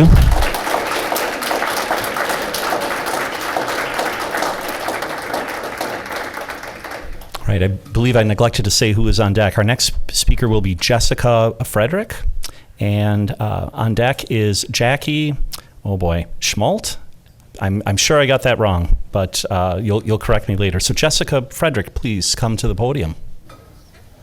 Jessica, it says you are a parent of a student in the district, is that correct? That's correct. Great, please proceed.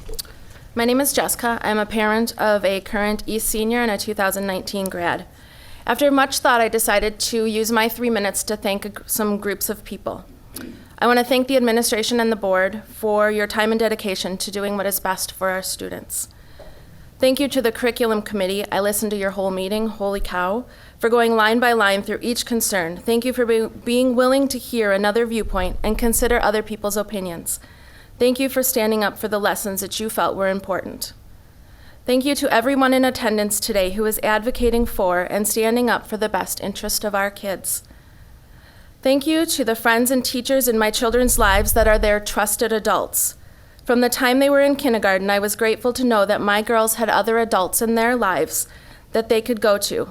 I never once considered that to be anti-family. It takes a village, and I am thankful for mine. Thank you to the teachers and staff who have worked every day with my girls, who have cared enough to work with them on their off hours, prep times, and lunch hours, who have written reference letters, given hugs, encouragement, support, and cheered them along the way. Thank you to all the teachers and staff who are working as hard as they can to teach and guide our children during this time of uncertainty and easily offended. To the elementary teachers who have had to pull any book or lesson that shows anything that might be viewed as teaching values. To the English teachers at Badger who have had to change their entire plan for the year because the books they have used in the past that show cultural awareness and about the world around them have suddenly become controversial. To the high school teachers who feel paralyzed to teach students how to respect one another, especially those that have differences. To all of you, I see you and I thank you. Teachers, I am sorry that your teaching skills and devotion to doing what is best for our kids is being called into question. Please know that despite what you hear at these meetings and the loud voices shouting distrust, most of us in the community do stand with you and behind you and trust that you have our kids' best interest in mind. Board, I hope you have heard my reference to SEL skills throughout my speech, listening to and hearing other viewpoints, standing up and advocating for what you believe, identifying trusted adults around you and supporting others, learning about people's differences and how to respect and celebrate everyone no matter the difference. I ask you to approve the SEL curriculum so that our teachers can get back to teaching students that are not only smarter, but also wiser and kinder adults, just like these amazing youth sitting behind me that have stood up for what they believed in, who are already leaders in the community. Thank you.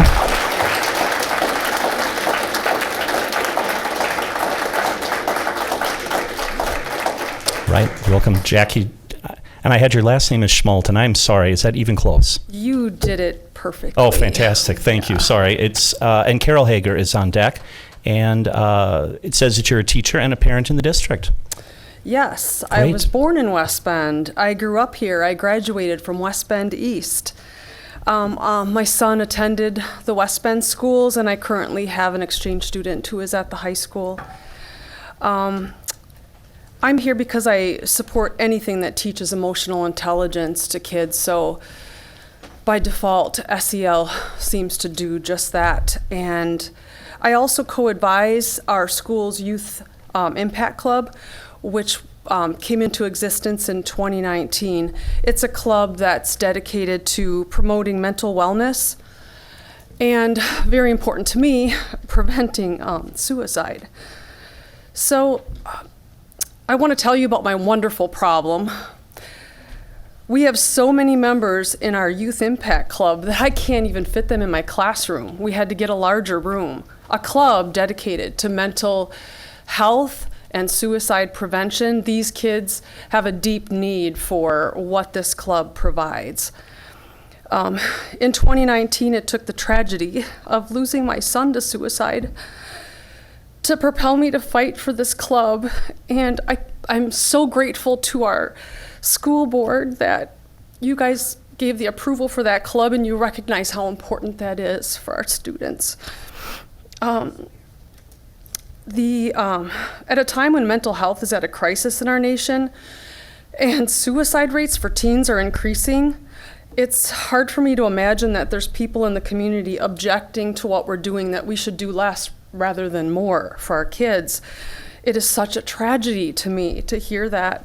Suicide is the second leading cause of death for teens, and thankfully we haven't had a suicide in West Bend since my son 2 years ago.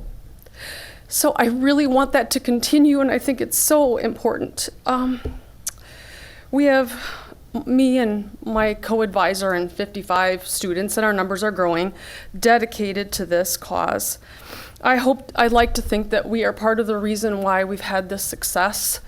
No suicides is certainly a success. The more people that we have looking out for these teens, the better, so I don't understand why we wouldn't want to partner with the parents in the community to keep our students mentally well.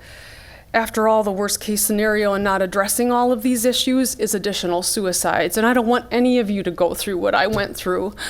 So you have to let us do this. It's the right thing to do. Thank you.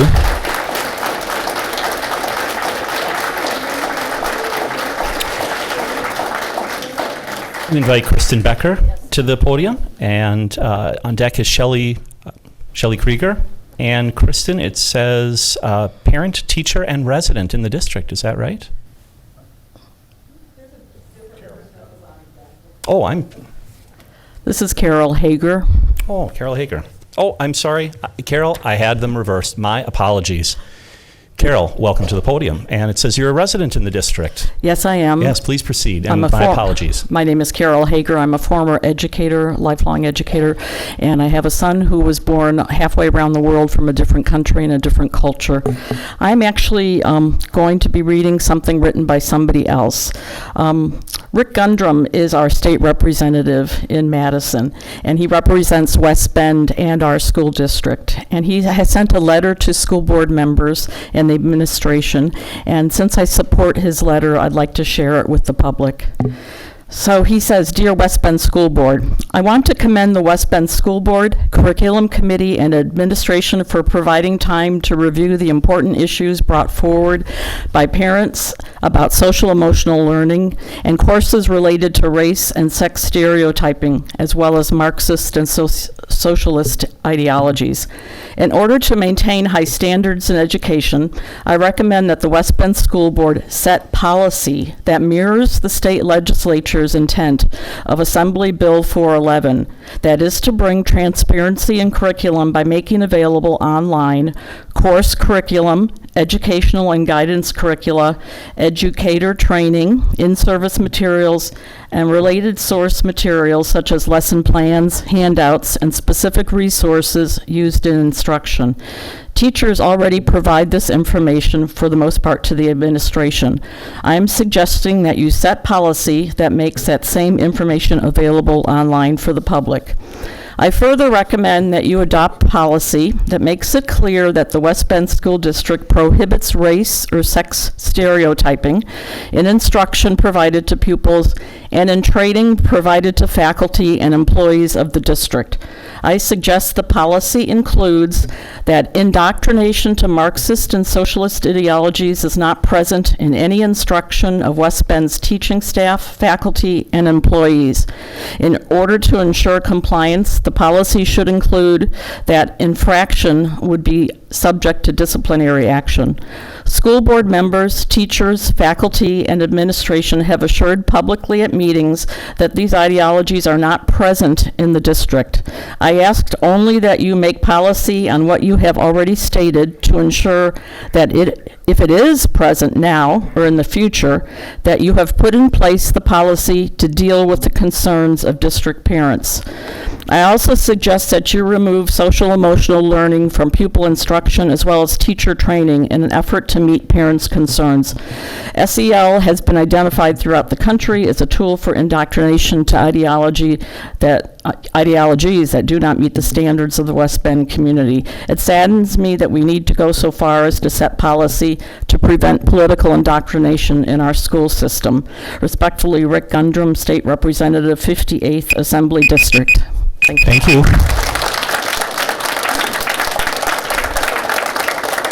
All right. Now, Chris.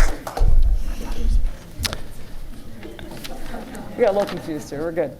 All right. Kristen Becker. Yes. Correct? Yes. Excellent. And it says you're parent, teacher, and resident in the district. That's correct. Great. Thank you. Please proceed. Thank you.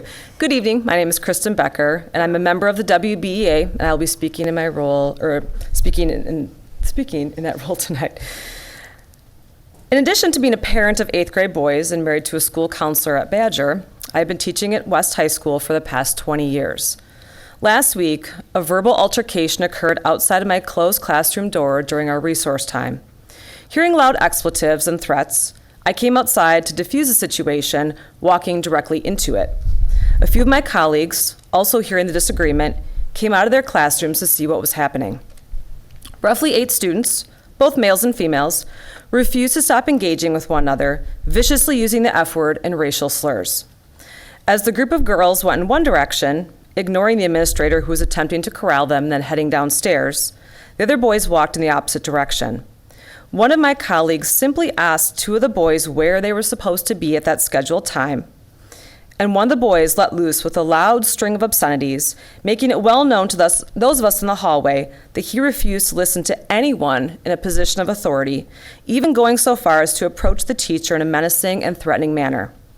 All this happened because the teacher simply asked the student where he was supposed to be at that moment. I wish I could say this is an isolated incident, but that is far from the truth. Insubordination is now commonplace, as many of my colleagues and I are disrespected each and every day by certain individuals, and I absolutely dread entering the halls. For those of you who believe that the social emotional learning is not warranted because our students are all receiving the necessary lessons through parents and families, I would beg to differ. And even if children at home are taught the appropriate way to handle situations, if those lessons are not reinforced in school, then some students do not transfer those concepts universally. Trust me, as a parent myself, I know my own children have made poor choices at school, despite everything they've been taught by us at home. I want my children and every child who comes through this district to benefit from SEL, because if we can't fix our current issues on a social and emotional level, then our students will never be able to achieve academic success or thrive in the outside world. Thank you. Thank you. All right. We welcome Shelley Krieger to the podium. And Shelley, you have the distinction of being our 32nd speaker and the last public participant common card that I have. All right. My name is Shelley Krieger. I'm a resident of West Bend, and I'm a teacher. I'm speaking on behalf of a colleague who wasn't able to make it tonight. My name is Kayla Peters, and I'm a special education teacher in the district, but I'm speaking today in my role as the vice president of the West Bend Education Association. Every year I tell my students that my number one goal for them is that when I run into them in 5, 10, or 15 years, I want to be proud of the person they are. I want to look at them and think to myself, they are a kind human. Yes, as a special education teacher, my students have numerous goals to work on. However, their ability to treat others with kindness and respect is one that will afford them the greatest opportunities in life. I know these skills are important to many of their parents and guardians too, as I've seen the faces of parents light up and some even be brought to tears when I share the social and emotional gains their children have made in a year at numerous IEP meetings during my 10-year career as a special education teacher. Being kind, helpful, caring, and compassionate is important. Knowing how to work with others is important. Knowing how to manage conflict is important.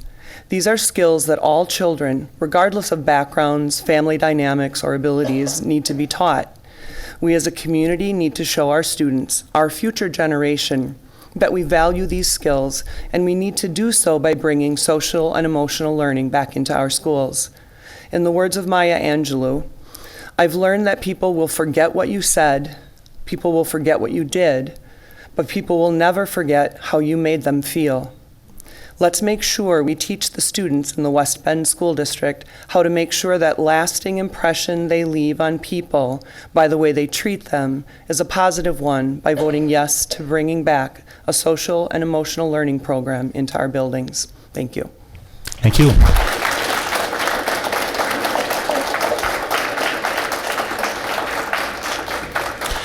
All right.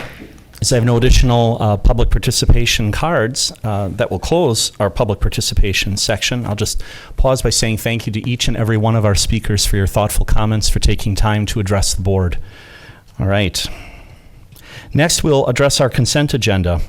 And the consent agenda includes the minutes of the October 11, 2021 regular board meeting and executive session, ratification of 6 certified staff contracts and 1 retirement, and no certified staff resignations. I would move approval of the consent agenda. Will there be a second? Second. Thank you, Paul. Thank you, Paul. Motion and second to approve the consent agenda. I'll pull my roll slip. There we go. All right. Mr. Rebholz. Yes. Mr. Ongert. Yes. Mr. Zweigert votes yes. Ms. Schmidt. Yes. Ms. Justman. Yes. Ms. Dove. Yes. Mr. Fisher. Yes. All right. Thank you. Our consent agenda is approved. That takes us to reports and our superintendent's report. Superintendent Wimmer. Thank you. I know you started the meeting with a thank you to our friends from the city allowing us this space, and I would like to echo that thanks, providing us enough space. I know it's important for our board to hear the viewpoints of their constituents, and this afforded us not only the space, but also the room is wired so we can broadcast live and archive this footage so it's available to our larger community as well. I know that's important. So we just had a day off from school for students on October 11th, and I just want to remind everyone that that's not a day off for staff, so it's filled with professional learning. And I'd like to highlight the activities of that day for you. So our educators in grades kindergarten through 8 collaborated with grade level and course teams on priority standards, alignment of assessments, grading and reporting, and discussion regarding upcoming units of instruction. Our high school teachers attended professional learning on the connection between instruction and performance data, including standardized assessments. And department teams reviewed student progress for the first 5 weeks of school and the impact that this has on upcoming instruction as well. We have staff members who serve students who are deaf, hard of hearing, or have vision, speech, language services. They participated in collaboration and virtual training on a new assessment that is coming forward from the state. Our school psychologists collaborated to review a new comprehensive evaluation criteria, and our counselors engaged in professional learning focused on comprehensive evaluation and worked to develop a framework for sharing information with district staff. So, as you can see, it was a filled day of learning for our staff. We are nearing the end of the first quarter. October 29th marks that for our students, and I just wanted to give a comprehensive COVID update for that quarter. One note, we've updated our dashboard to include positive cases. So previously it just noted investigations, which was somewhat confusing, but we were kind of navigating an injunction on data by a judge because we're held to both FERPA and HIPAA standards. So as school districts navigated that, we just wanted to make sure we were reporting within the confines of what we're allowed to report. So the dashboard, which we've posted every single day, shows a snapshot of the day as well as cumulative cases.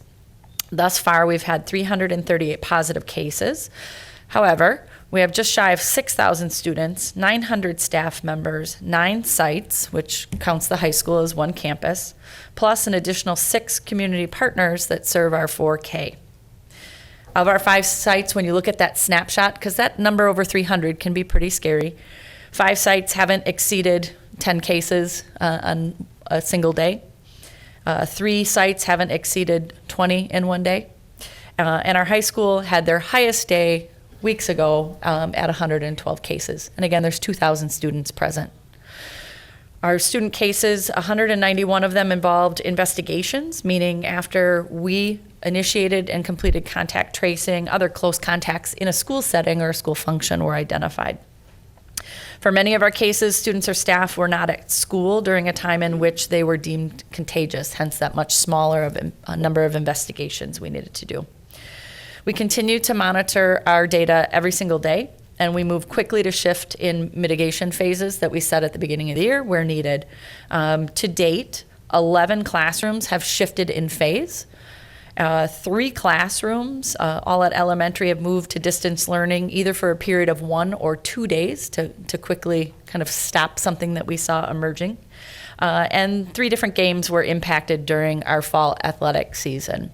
So we continue to work every single week with our partners in public health. Again, not recommending any changes to our mitigation phases at this time, just simply providing an update to the board around status, expansion of metrics, and our diligent monitoring of those numbers. So any questions specifically related around that? I know it's a lot of information. Again, I would advise the public that's posted to our dashboard every day. There's a description of what those numbers mean and don't mean, or give a call to your school or to our district office. Moving on, I know I was speaking about fall athletics. Our volleyball teams competed in regionals this weekend, so thank you for representing our district, as did cross country, with West Bend West boys cross country team qualifying for WIA state championship, which will be this coming Saturday in Wisconsin Rapids, so congratulations and good luck. Also in cross country, Sarah Raymer of West and Tommy Conklin of East qualified as individuals, so we wish them well this weekend as they compete and again represent West Bend. And I'd like to highlight, I know it was run in the paper and we had posts on our social media. October is Manufacturing Month in Wisconsin. In addition to those opportunities, we did have a senator recently visit us at Moraine Park to highlight some of those opportunities. So in addition to manufacturing, we also have a robust career and technical education within business and information technology, family and consumer sciences, technology and engineering. We have over 60 course offerings, and right now enrollment, we have over 3,000 seats in that type of coursework. So it's something to be celebrating for sure. Our high school students in 2019-2020, again, they earned 2,607 credits with our partnership with Moraine Park while in high school. This equates to over $280,000 in college credits. So again, we recently had a visit from a senator, and Moraine Park Technical College invited 2 of our students and a teacher to participate in a roundtable discussion with Senator Tammy Baldwin. on innovative partnerships between our schools, YMCA, and Moraine Park.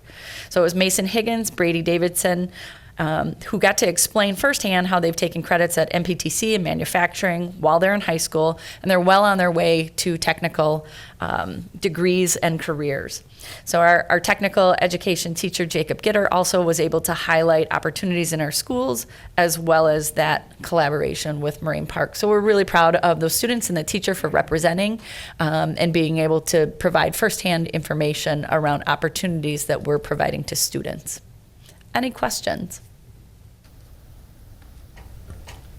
I actually have a question. So tonight we heard many people discuss discipline issues at the high school. I guess I'd like to see a future board meeting item wrapped around that, and I would request that Mr. Slash and Mr. Graff be here to answer those questions and to see a complete layout of, you know, if we're at this level, or, you know, where does the discipline go? When do we start to, you know, expel students, or, you know, when we get to that point. So I'd really like to see a very in-depth presentation on that as soon as possible.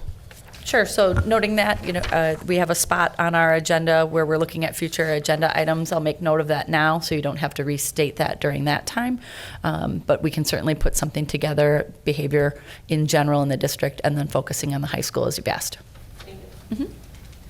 Superintendent, regarding COVID, looking at our trend line over the last 3 weeks, at the county level, it's trending down. Are we seeing similar trajectory within our buildings, overall within the district? Are we mirroring that? Yes, we are. It's flattening out. We were monitoring, and again, we monitor at the classroom level for most of our schools every single day. We're able to spot something emerging, kind of wave a flag to people to be really diligent in monitoring. We saw just a small increase, kind of that post-homecoming. When I talked with regional superintendents, we were saying that we were all seeing that kind of that same occurrence. Just a lot of out-of-school activities during those weeks, a lot of sleepovers, that kind of thing. But we're seeing that even out. So again, we speak every single week with public health, and I know a lot of times our numbers do mirror the community, and a lot of times we're doing better than our community, and that's why we look at our data. Just as you noted, what does the data in our schools say? Great, thank you. Any other questions for the superintendent? All right. Hearing none, we'll move to the action items section of our agenda. And per our revised agenda, the next action item will be 4K, Grade 6 Social and Emotional Learning Curriculum and Resources. And Superintendent Wimmer, you're going to lead this discussion?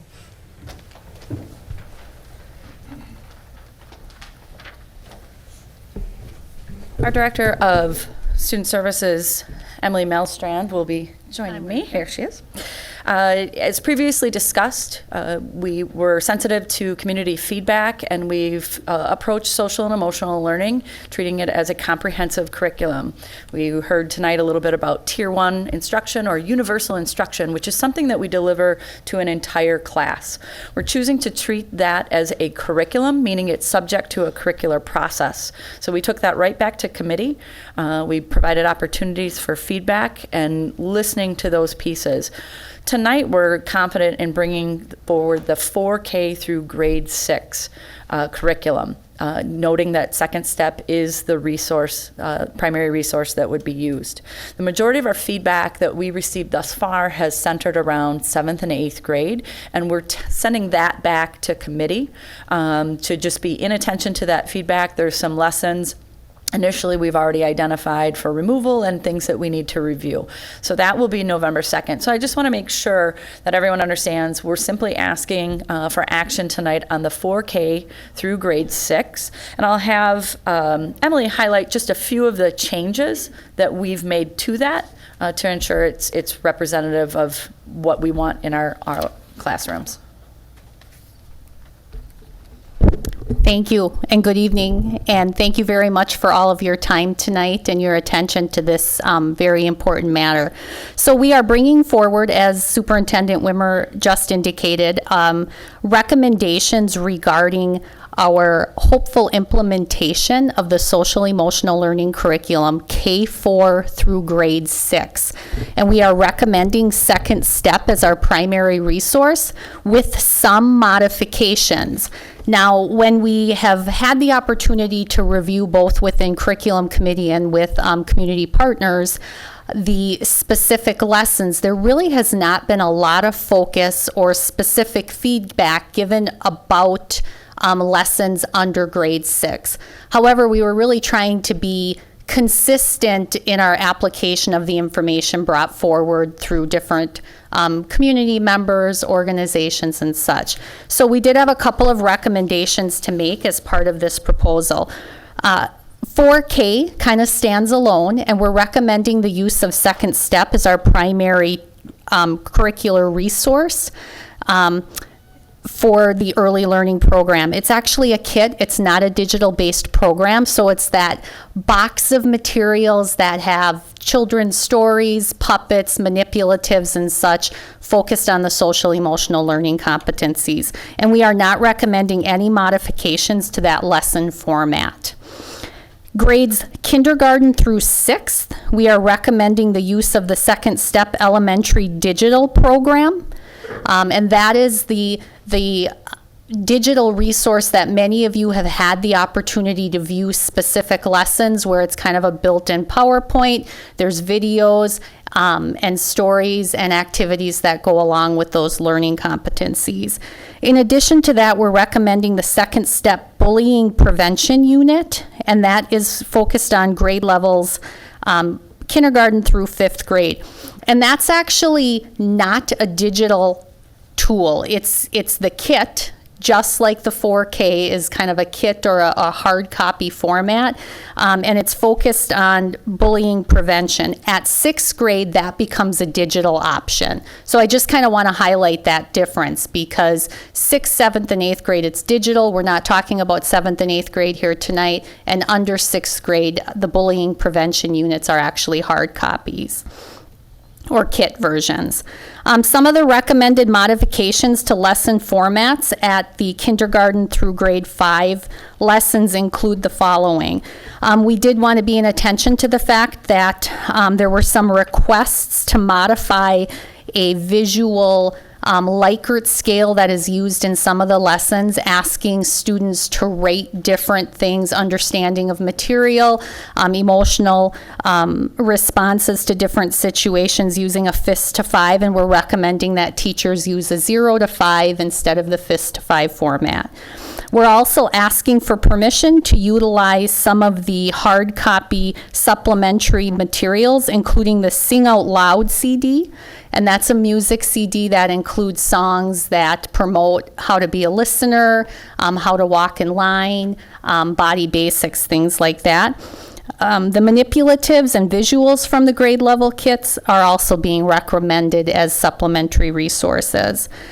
And then finally, I did mention that there wasn't specific feedback given regarding individual lessons at grade 6. But in order to be consistent with the recommendations that have been brought forth at the 7th and 8th grade level, we are recommending 2 of the lessons be removed, and one of those be replaced with a West Bend School District homegrown option.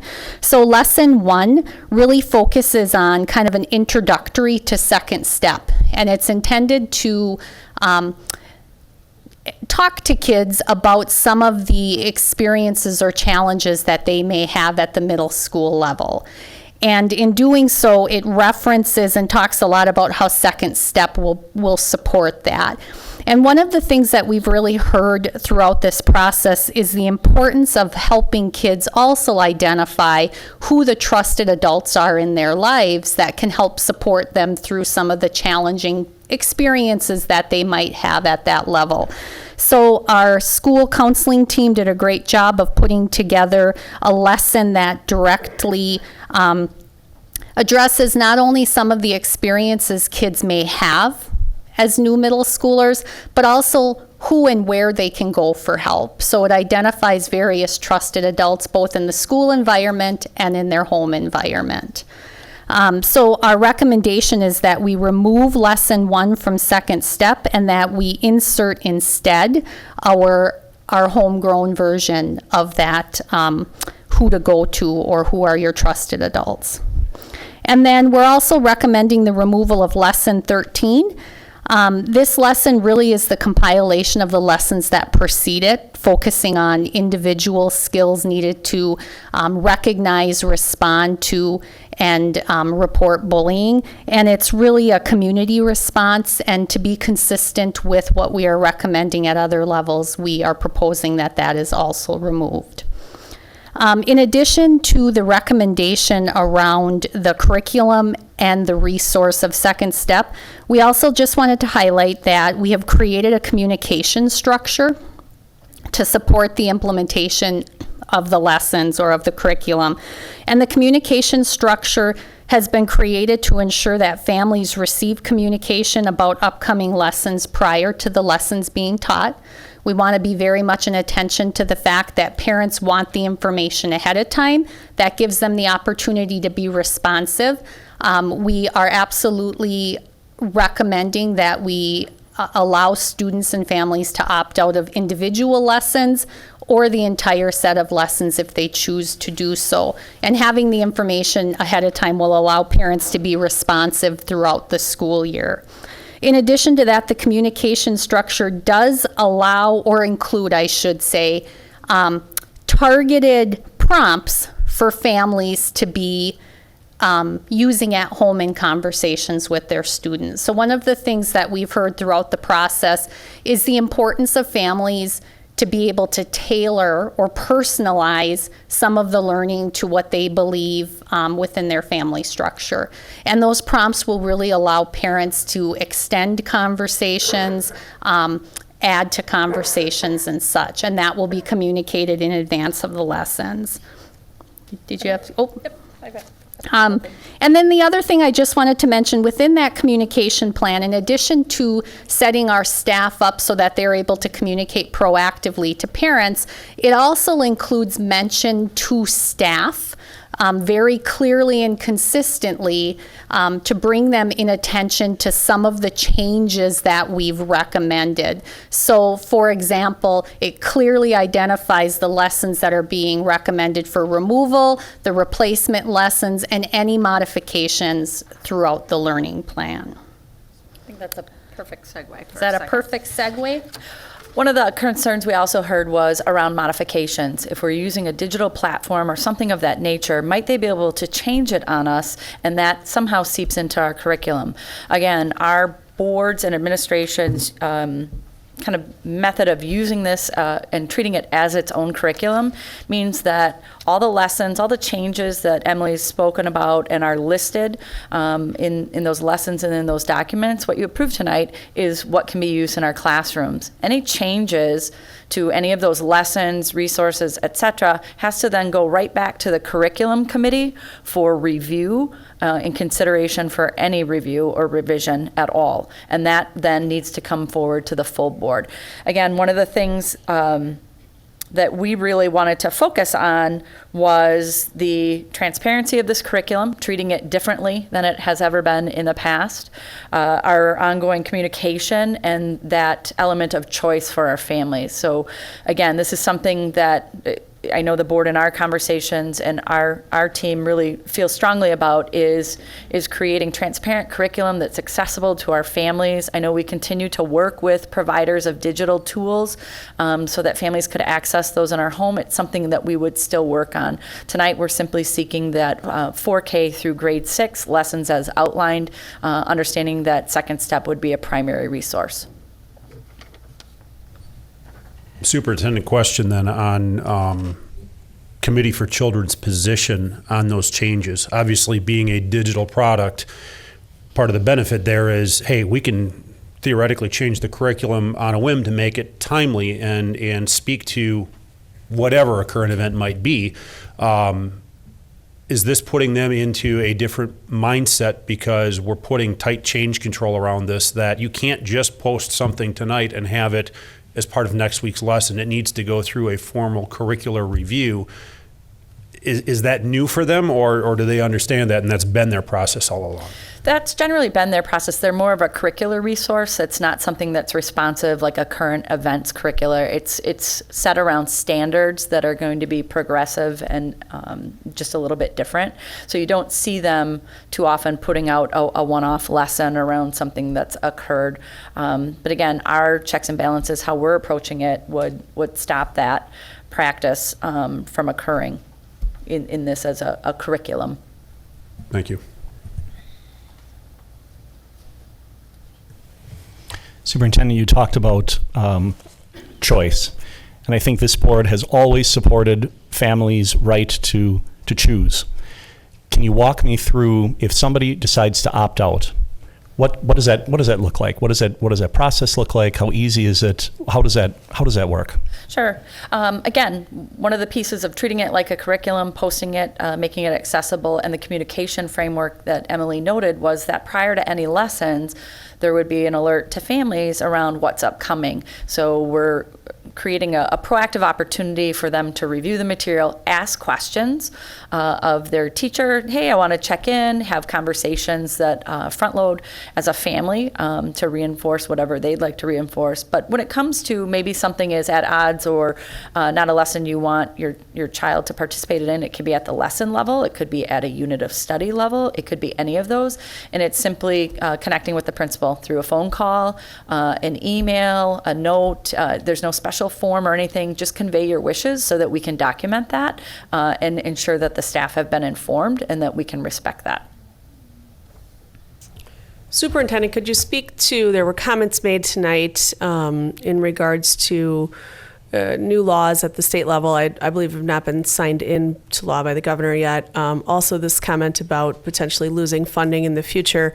It's my understanding that we're not breaking any rules, regulations, or are we doing anything we shouldn't be, so that shouldn't really affect us, correct?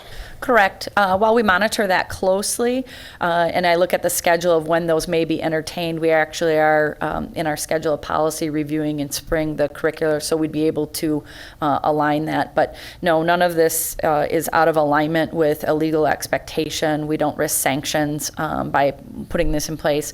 However, I've reached out before, and we reach out again as our representatives just sent us some things so that we could actually work alongside each other. There's so many pieces that are common ground, as some speakers stated tonight. We believe in curriculum transparency. We believe in our teachers having all the tools that they need and that our families know and understand that learning as well. It's not something that we want to be kept secret. We want kids to be able to access that online. So that's what we're working towards as well. So there's a lot of common pieces there, but no, there's no imminent risk of us being sanctioned or doing anything outside of the law.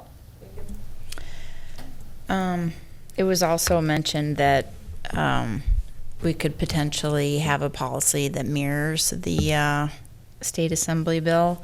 And I'm confident enough in what we have in SEL that it's not teaching any race or sex stereotyping, that I'd like the policy committee to consider looking at that and modeling it. Yes, and as a policy committee, we noted that it can give us a more general, I believe it's slated for spring review in the lineup. We've been kind of consistently going through everything. Should anything change in the law or need us to accelerate, but we've also operated under, if there's a statute in place that sometimes we don't need competing policy that would be out of alignment, we kind of hold ourselves to that statute as well. So I'll make sure and convey that your policy members are here as well. So at our next meeting, we'll talk about that and make sure it's aligned for review in a timely manner.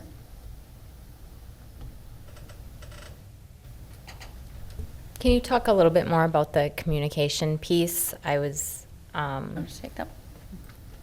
really a proponent for having transparent communication and timely communication to families, so that can be a conversation around the dinner table should they choose. Would that be communicating like a unit at a time ahead of time, or on each particular lesson, or what kind of time frame is given? So the communication plan actually addresses both of those. It includes communication about the upcoming unit, and that'll come out in site level newsletters. So that gives families the option to consider whether or not they want to step aside for that particular unit or not. And then it also breaks down the unit by lesson. So there's specific information about the learning objective for each of the lessons, and the parent or family prompt is lesson specific. So it really allows families the opportunity to extend learning in the home based upon each lesson, which really breaks down those learning competencies to the smallest degree in order for families to be responsive. Okay, thank you.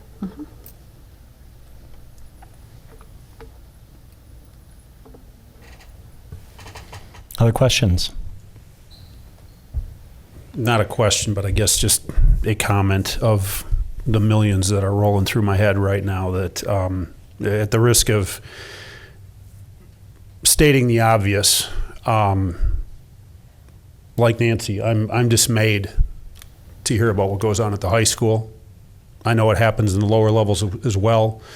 Andy and I have traded emails about conduct on the bus. As a society, we've got big problems. I see heads nodding over there. I look at these students. We are in good hands with a lot of our kids. Having this in place, will this help? Absolutely. Will it eliminate? Absolutely not. That's an always never question, and you know how to answer those on a test. That doesn't mean we throw the baby out with the bathwater. But we have got some family issues in this community. Every community does. We look at social media, Facebook, TikTok. You talk about bullying of students in that format. I was on vacation last week and we did some binging of Netflix series. Holy smokes, imagine what you can do when you don't have the FCC standing over you during mainstream network television. Our kids are watching all of that. They're with us maybe in front of a teacher 6 hours a day. There's another 18 hours a day plus the weekends and the summer where they're doing whatever, as much as we want to be the parents to control this. And Chris, you said it in the September 13th board meeting. We've heard it again tonight. This is the responsibility of the parents to deliver. I couldn't agree more violently with you. Unfortunately, that doesn't always happen. And even when it does, there are times when our kids are not comfortable coming to us, despite the level of relationship that we have with them. And having this relationship with another trusted adult, and I appreciate the anti-family concerns about that, but sometimes mom and dad are too close. I can't bring this issue to them. And I'm going to get real personal with some of you who are over there who know me and I know you. I've got 3 daughters that graduated from this district. We've got great relationships with all of them, but one of them struggled. And it took a summer of working and serving together at a place called Fort Wilderness, where they finally processed through their issues and they shared that they had certain ideations. Was I mad that they didn't come to me as the parent with that issue? Absolutely not. I'm happy they found somebody.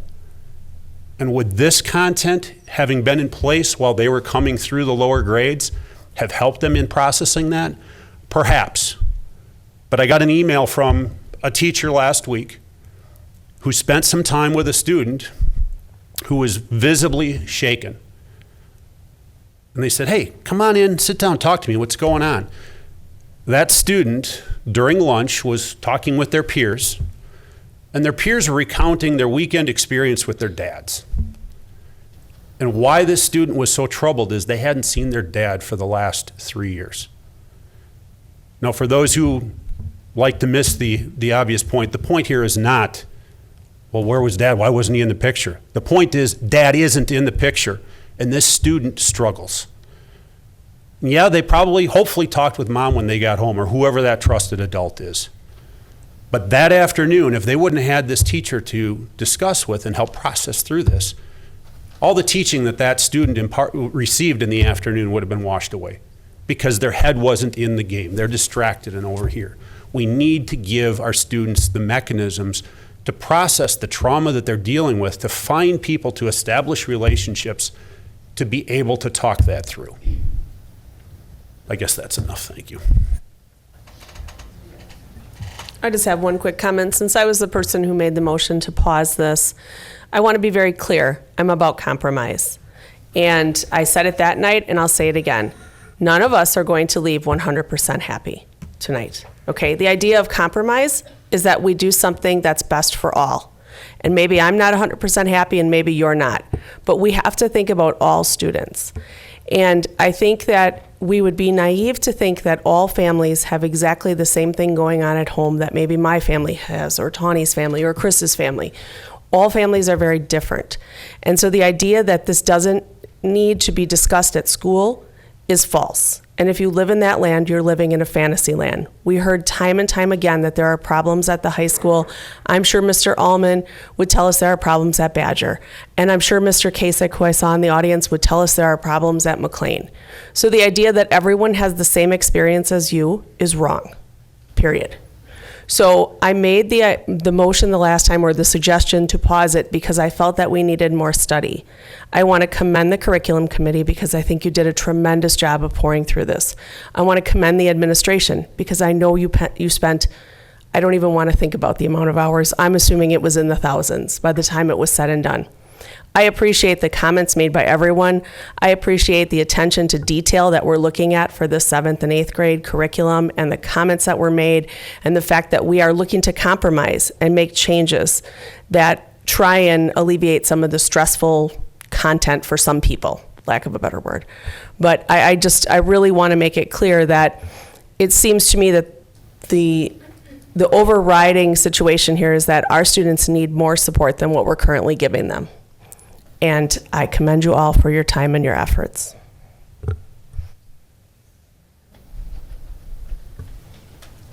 Other questions or comments? I'm clearing my throat. I'm just going to make a comment on what I'm leaning towards in voting. I'm going to vote to approve pre-K through 5, like it was proposed 6. I have a personal story. Jackie Small, I'm voting that because of the kids.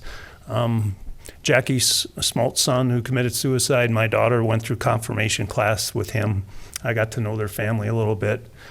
If we can prevent bullying, and if we can prevent people with suicidal thoughts, our students, just help and support, I'm supportive of that. I do have some concerns about second step, especially at a middle school level. That'll come up at a future. I would like us to look into alternative SEL curriculum, but I'm going to support the recommendation, and I will commend, like Nancy said, especially Aaron and Tawny's countless hours on the curriculum committee and the administration and staff sharing this curriculum with our community. Nobody's going to be happy across, but we have to compromise, and I'm going to be voting in favor of putting this back for our grade school kids.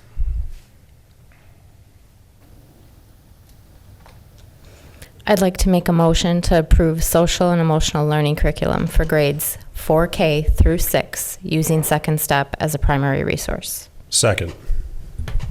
We have a motion and a second to approve social and emotional learning curriculum for grades 4K through 6 using Second Step as a primary resource. Any additional discussion? Hearing none, I will call the motion. Ms. Dove? Yes. Ms. Schmidt? Yes. Mr. Ongert? Yes.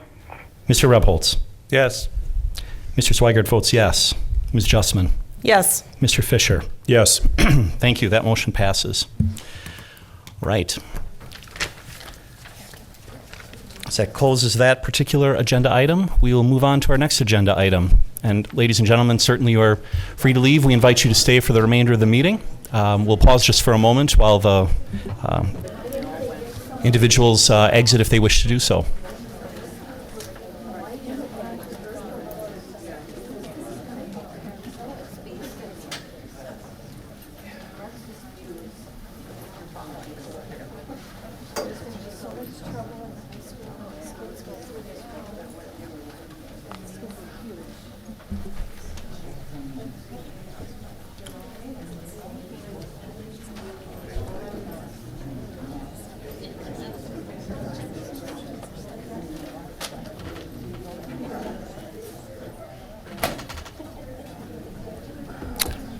All right, thank you. Why don't we gather for our next agenda item? Our next action item would be final budget recommendation and certification of the tax levy. And I believe Mr. Sarno is going to walk us through that. Audience, can you take your comments outside, please? It's hard to hear up here. Thank you.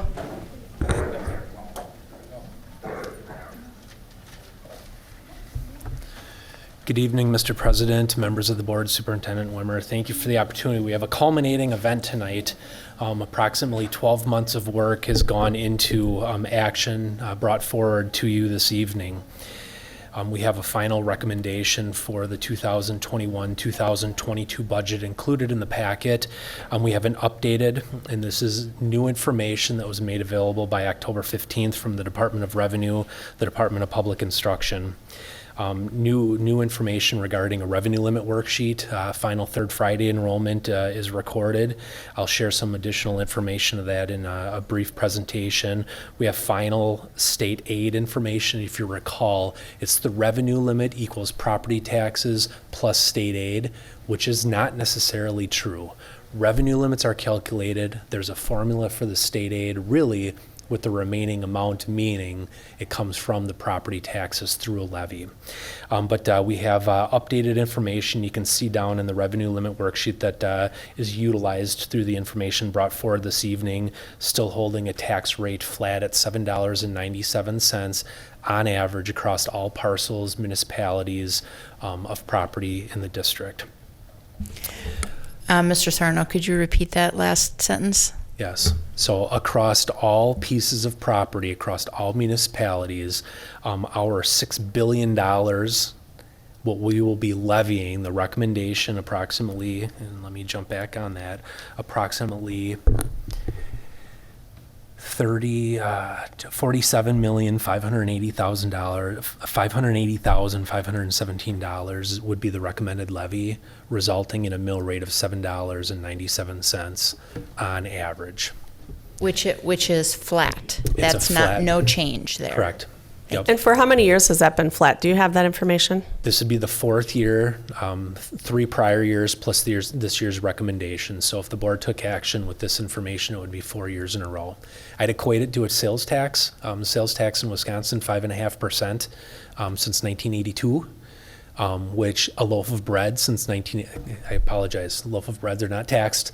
A shirt in Wisconsin, a shirt has increased in cost since 1982, but that taxation rate upon which we pay by purchasing that has remained flat for that period of time. So I think it is something to celebrate where we are experiencing declining enrollment over a 3-year average. I'll explain, we actually have more students this year than last year. A 3-year average, the state has a one-legged stool. And the important part about that is that it's based on property values. So growing property values, declining enrollment, the state says more money will come from the property taxes in West Bend in comparison to other property poorer districts. So thank you for asking for that, Ms. Justman. Mr. Harder, could I bother you for just 1 second to pull up a presentation?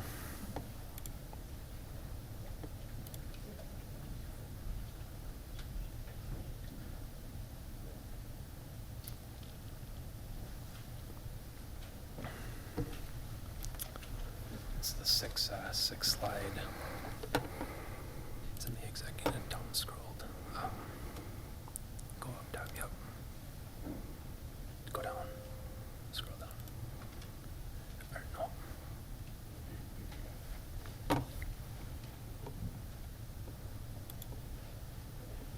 Oh, we're not signed in. No. Okay. Okay. Is that okay? Okay, thank you. Little person. Nope. Come back here. Sorry, I missed touch screen. Person. Thank you. Yep. Line. Okay. Bear with me just for a moment while I pull up a 6-slide deck for tonight.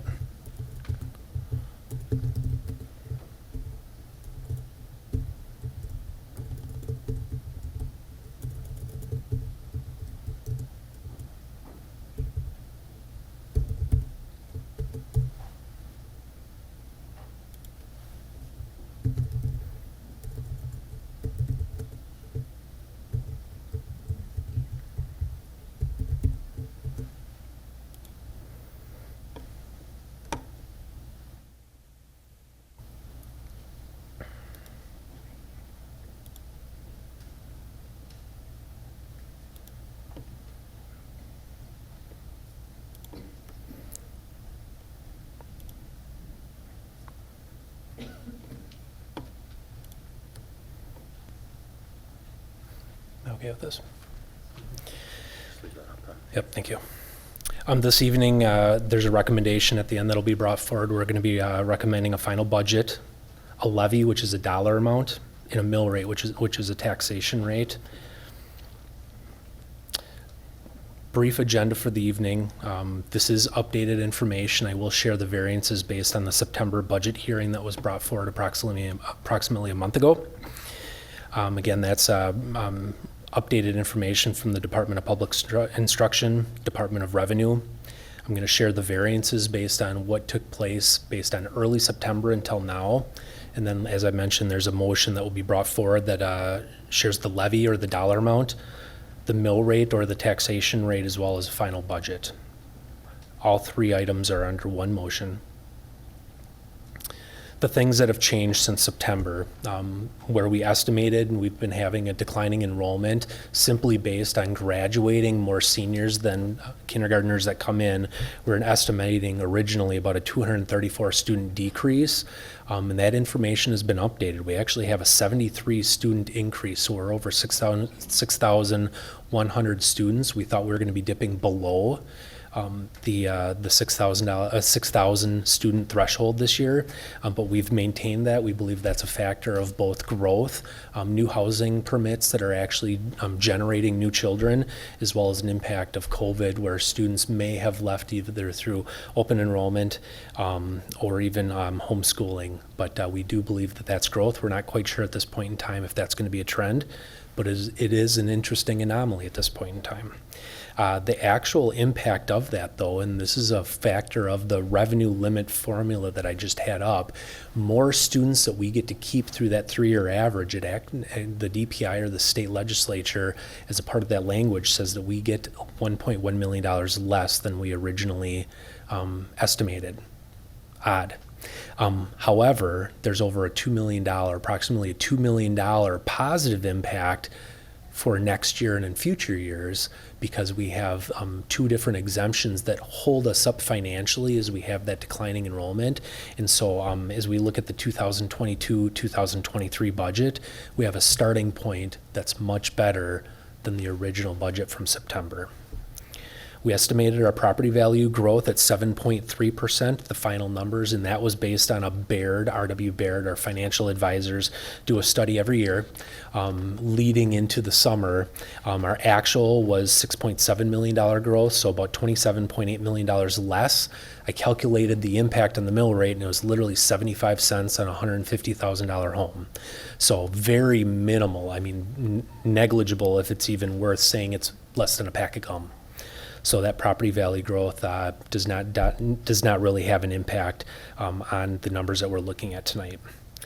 Originally in September, we had a $230,000 our federal stimulus use. At this point in time, to balance the budget, we've estimated that we need approximately $2.3 million. This is the ESSER 2, ESSER 3, and the original CARES dollars. And where we have yet to receive final information on one of those, which is ESSER 3, this is still a minimal amount. We're very cautious with this because we're utilizing these one-time dollars to help balance the budget.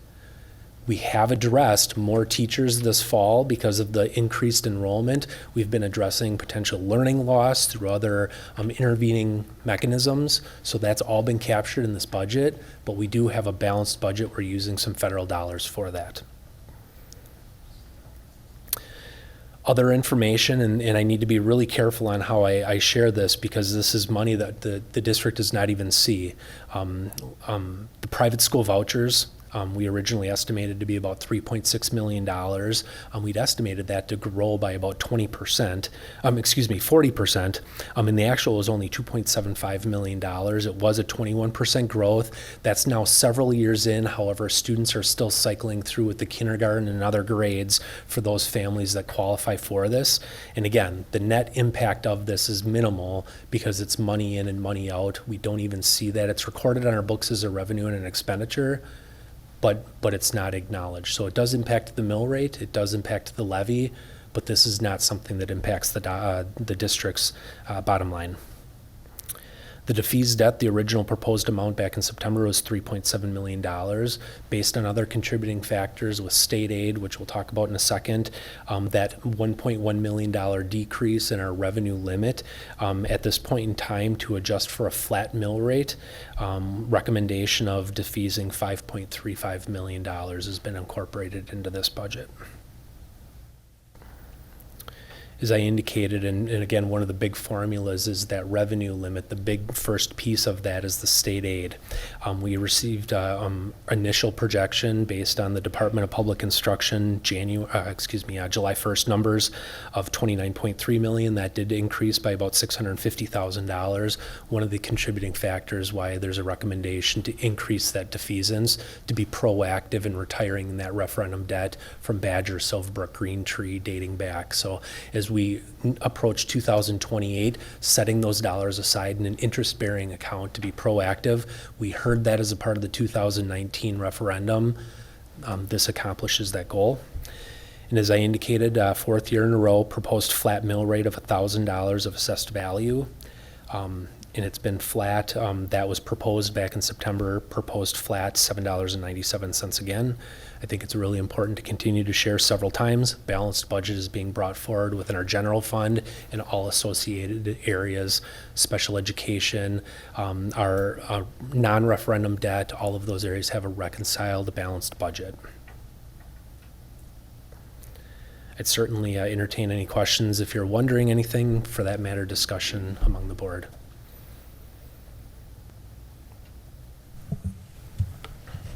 I just have a question / comment about the defeasance of debt. Again, maybe for you to reiterate that. When you did the full proposal at the annual meeting, I think we were all aware our full debt is about $29 million. But roughly $9 million is in this interest-bearing account that we have saved to defease the debt. And you're saying you're adding another $5.7 million. Correct. To that $9 million. Correct. So in essence, we owe 29, but if this budget's approved, 15 is going to be saved already to defease that. I just want to put that in context. I just want to commend you on the planning there and the district. We have some financial, especially even facility-wise and with declining enrollment, we have some financial issues to solve, but at least our debt is in a good shape. If you look at Slinger, $33 million in debt, they're about half the size of district we are. That would be equivalent $66 million in debt. If you look at Kewaskum, they're $28 million in debt. They're about a third of the size of ours. The equivalent debt to their ratio is $90 million. If you look at Germantown, just down the way, the debt is $94 million for Germantown. So with West Bend at 29 and roughly we got 15 defeased, we're at least keeping our fiscal house in order to solve these challenging things. So I just thought I'd confirm with you what we're doing and just state what of our neighbors are in a little bit tougher shape than we are, facing some similar issues. So. Thank you for those comparables. Other questions, comments?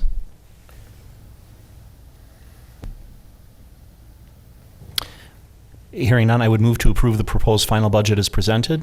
Levy property taxes in the amount of $47,580,917, which results in a flat mill rate of $7.97 per $1,000 of assessed value on average across all municipalities and parcels. Is there a second? I second. We'll give that one to Kurt. Motion and a second to approve the proposed final budget as presented. Any final discussion? Hearing none, I will call the roll. Mr. Ongert. Yes. Mr. Swigert votes yes. Ms. Justman. Yes. Mr. Rebholz. Yes. Mr. Fisher. Yes. Ms. Dove. Yes. Ms. Schmidt. Yes. Great, thank you. That motion carries. All right. Mr. President, Yes, Mr. Ongert. it's 5 after 8 o'clock, and I apologize to my fellow board members and the superintendent. I am in Cedar Rapids, Iowa, at a cat dealership, and we are trying to sell a big package of equipment to a very important customer tonight, and I am going to need to drop off the line at this time and go out for a business dinner with our customer. But I appreciate you allowing me to call in and vote on some important topics, and I apologize I won't be able to vote on the rest, but I just wanted to let you all know that I am unfortunately going to have to drop off. Great. Well, thank you, Joel, for letting us know and for participating in our meeting despite your business travels. So good luck with the sale. Yep. Thank you. All right. Thank you. Thank you. Goodbye. We'll have the minutes marked that Mr. Ongert left the meeting at this time. Thank you. All right. All right. The next item on our agenda is Quarter 1, 2021-2022, revenues and expenses in the aggregate. Mr. Sarno.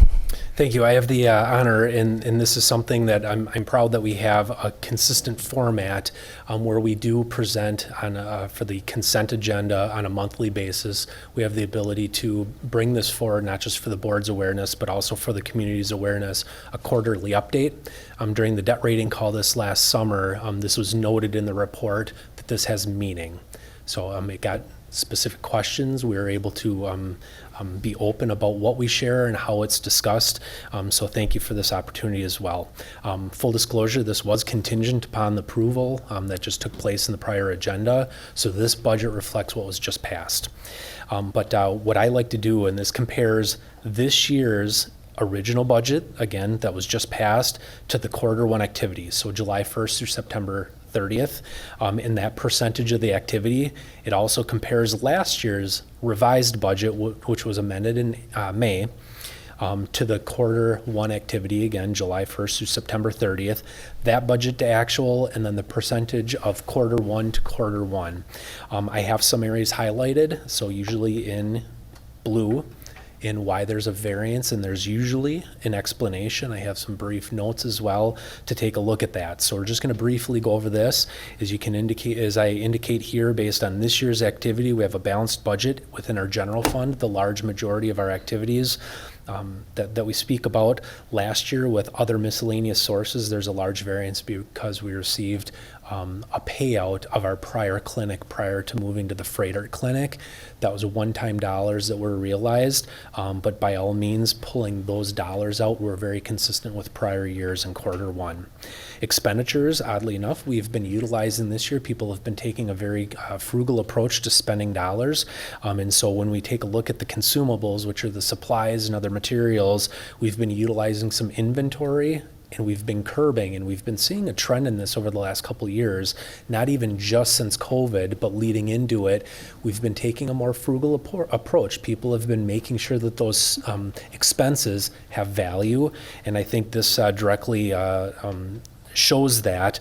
As well, our insurance and debt, we have a new vendor for one of our insurances, and that payment schedule reflects a different payment schedule than what we previously had, which is why we have an increase of approximately 13% for our insurance payment in that third blue bullet. Fund 21, and I highly value the ability, this is all essentially student-operated student-operated clubs, donations. This is a little bit, if there's one area that I have a little bit of squishiness in the budget, it's trying to project what kids are going to do, both raising money and spending it out. We have positive balances in all areas. We monitor that on a monthly basis. But this reflects anticipated activity. By all means, it would be amended in May if there was a variance. Fund 27 is our special education. It's individual education plan driven. All the projects, the services provided to that demographic of students, the fund has to balance. All expenditures align with what would be anticipated. The only difference that we have is there's a minor variance where we've received more open enrollment tuition for the current year in comparison to prior years. Not a bad thing by any means, and it's just the receiving of those dollars. And please stop me if you do have any questions. Fund 29, which is our countywide Head Start that's operated through the school district. The only notable item here is that we do have a claim in process where we did receipt it by now last year at approximately $100,000. That's in process. It just hasn't been receipted at this point in time. All expenditures are tracking. Our non-referendum debt, so this is the debt that the board has entered without the constituent requirement, but this is principal and interest, interest only for the fall payment, tracking per that payment schedule, no concerns. Likewise, Fund 39, which is our referendum debt, is principal and interest, so that's approximately just under half of the dollar amount, both years, again, based on the payment schedule. Is tracking well. And you'll notice in the property tax area, none of the payments have been receipted at this point in time. That doesn't occur until later this fall, winter. Fund 41, which is our capital expansion. This is where Dave Ross comes forward in the winter, planning for those projects. This was a binding dollar amount that was brought forward at the annual meeting where we've transferred in $1.665 million, a couple $1,000s of interest is lumped into that dollar amount. We are trending just a little bit better, but that's because we're wrapping projects up just a little bit late based on deferred project completion. But I have worked with Mr. Ross on these expenditures, and we will be expensing just about the full $1.7 million this year, if not a smidge more. So we are wrapping up projects. I don't see Dave here right now. Do we have anything planned? Because I know that material prices and labor prices are expected to increase. If it's possible for us to hold anything or not start anything new, that might be something to consider. Yep, we are monitoring that. I know the plans right now is that Mr. Ross would like to get in front of you as a group, bring those projects forward for discussion, eventually approval, probably at November, December, or December, January, but monitor those expenditures. I know that we've had some discussions with some companies where they're estimating that project costs based on materials could be stabilized. Maybe not a drop, as some folks might have anticipated, but we are monitoring that. So, thank you. Yep. Smart approach. We do also have a Fund 46. Again, Fund 41 and Fund 46 do different things to our expenditures. We utilize both to make sure that we try and maximize our state aid, but the only activity planned for this year where we can expense the dollars, the 5-year waiting period is well past. The only activity is the interest income, which is not performing well. Just had dialogue late last week and today trying to find a way to increase that. We're looking at maybe even some longer term CDs, longer term for us meaning 2-3 years. So not by any means a 5, 10 plus year, but utilizing that curve just a little bit better to increase our diminishing interest income. And that gets us to 0.1%? 0.38 on a 2-year. We could probably get up in the 6s on a 3-year. So what we need to do is utilize a kind of a when do we need those dollars, and just make sure that we don't put ourselves in a bad cash position. I am happy to report that one of the notes that I had is our cash flow is healthy. We have in prior years, we did not last year, but we've short-term borrowed. That can be an expensive endeavor, up to $50,000 for very small periods of time based on the legal as well as the interest rate and some of those other closing costs. But our cash position this year is very healthy. Second year in a row that we would not need to utilize that opportunity. So I'm very happy about that as well. So Andy, the balance in that is what, about 550,000, give or take? Within Fund 40, oh yes, the Barton dollars. Yes, exactly. There's that's the proceeds, $542,000. And that's what you'd look to tie up for 2 to 3 years. Yep. So what are the legal possibilities. If say you commit it to a 5-year CD, and if we needed that money in that time frame, could we essentially borrow from ourselves and take that out of our contingency fund and then pay that back when that CD matures? We could, and that comes down to just simple cash flow. And so we have Fund 41, Fund 46, because we've actually been building up fund balances in both of those areas as well as that Barton money with $500,000. Even as I get down into Fund 73, which is our pension fund or other post-employment benefits, there's dollars there. It's a big assessment of when do we need the dollars without compromising that cash flow. Again, hitting that yield curve where we can actually garner again for the first time in over 12 months some decent interest rates. So we're doing that analysis right now. Great, thank you. Yep. As I mentioned, Fund 49, there's $540,000, the Barton proceeds. We can spend that at any point. Much like all three of these funds that are on this page, what strategy are we going to be implementing? How can we effectively use those dollars, not just for the annual maintenance, the deferred maintenance that we have, but how can we utilize some of those fund balances that are growing? So that's on the horizon. Fund 50, which is our nutrition services fund, very heavily driven now by the USDA free meals for students. So we're being very mindful of that, even with the procurement of large pieces of equipment, since that all has to follow federal standards. But they have a balanced budget. In fact, late last week, I was even informed that there's a small chunk of dollars that we're going to be looking at to utilize either through some staffing and or some equipment procurement. But again, very balanced budget, taking a look at Q1, very comparable. I don't know if you guys know this. We probably need to get Abby Padilla in front of you, but we actually contract in. We serve lunches for other schools, several other schools. In that invoice where we had $180,000 of revenue last year, that invoicing process is currently in process, and it hasn't been recognized on our books yet. But that's something pretty interesting about our district, that we're able to feed our students as well as others in the geographic area. Expenditures, no concerns. Everything is in alignment. We have a little bit more access to staff this year. But when you take a look at the budget to actual, the percentage, it's still fairly well in line, under approximately 5%. This is where I indicated as well, we have $276, and again, when we look at that fund balance that's in this account, it's very, very small. We need to find a way to invest that money.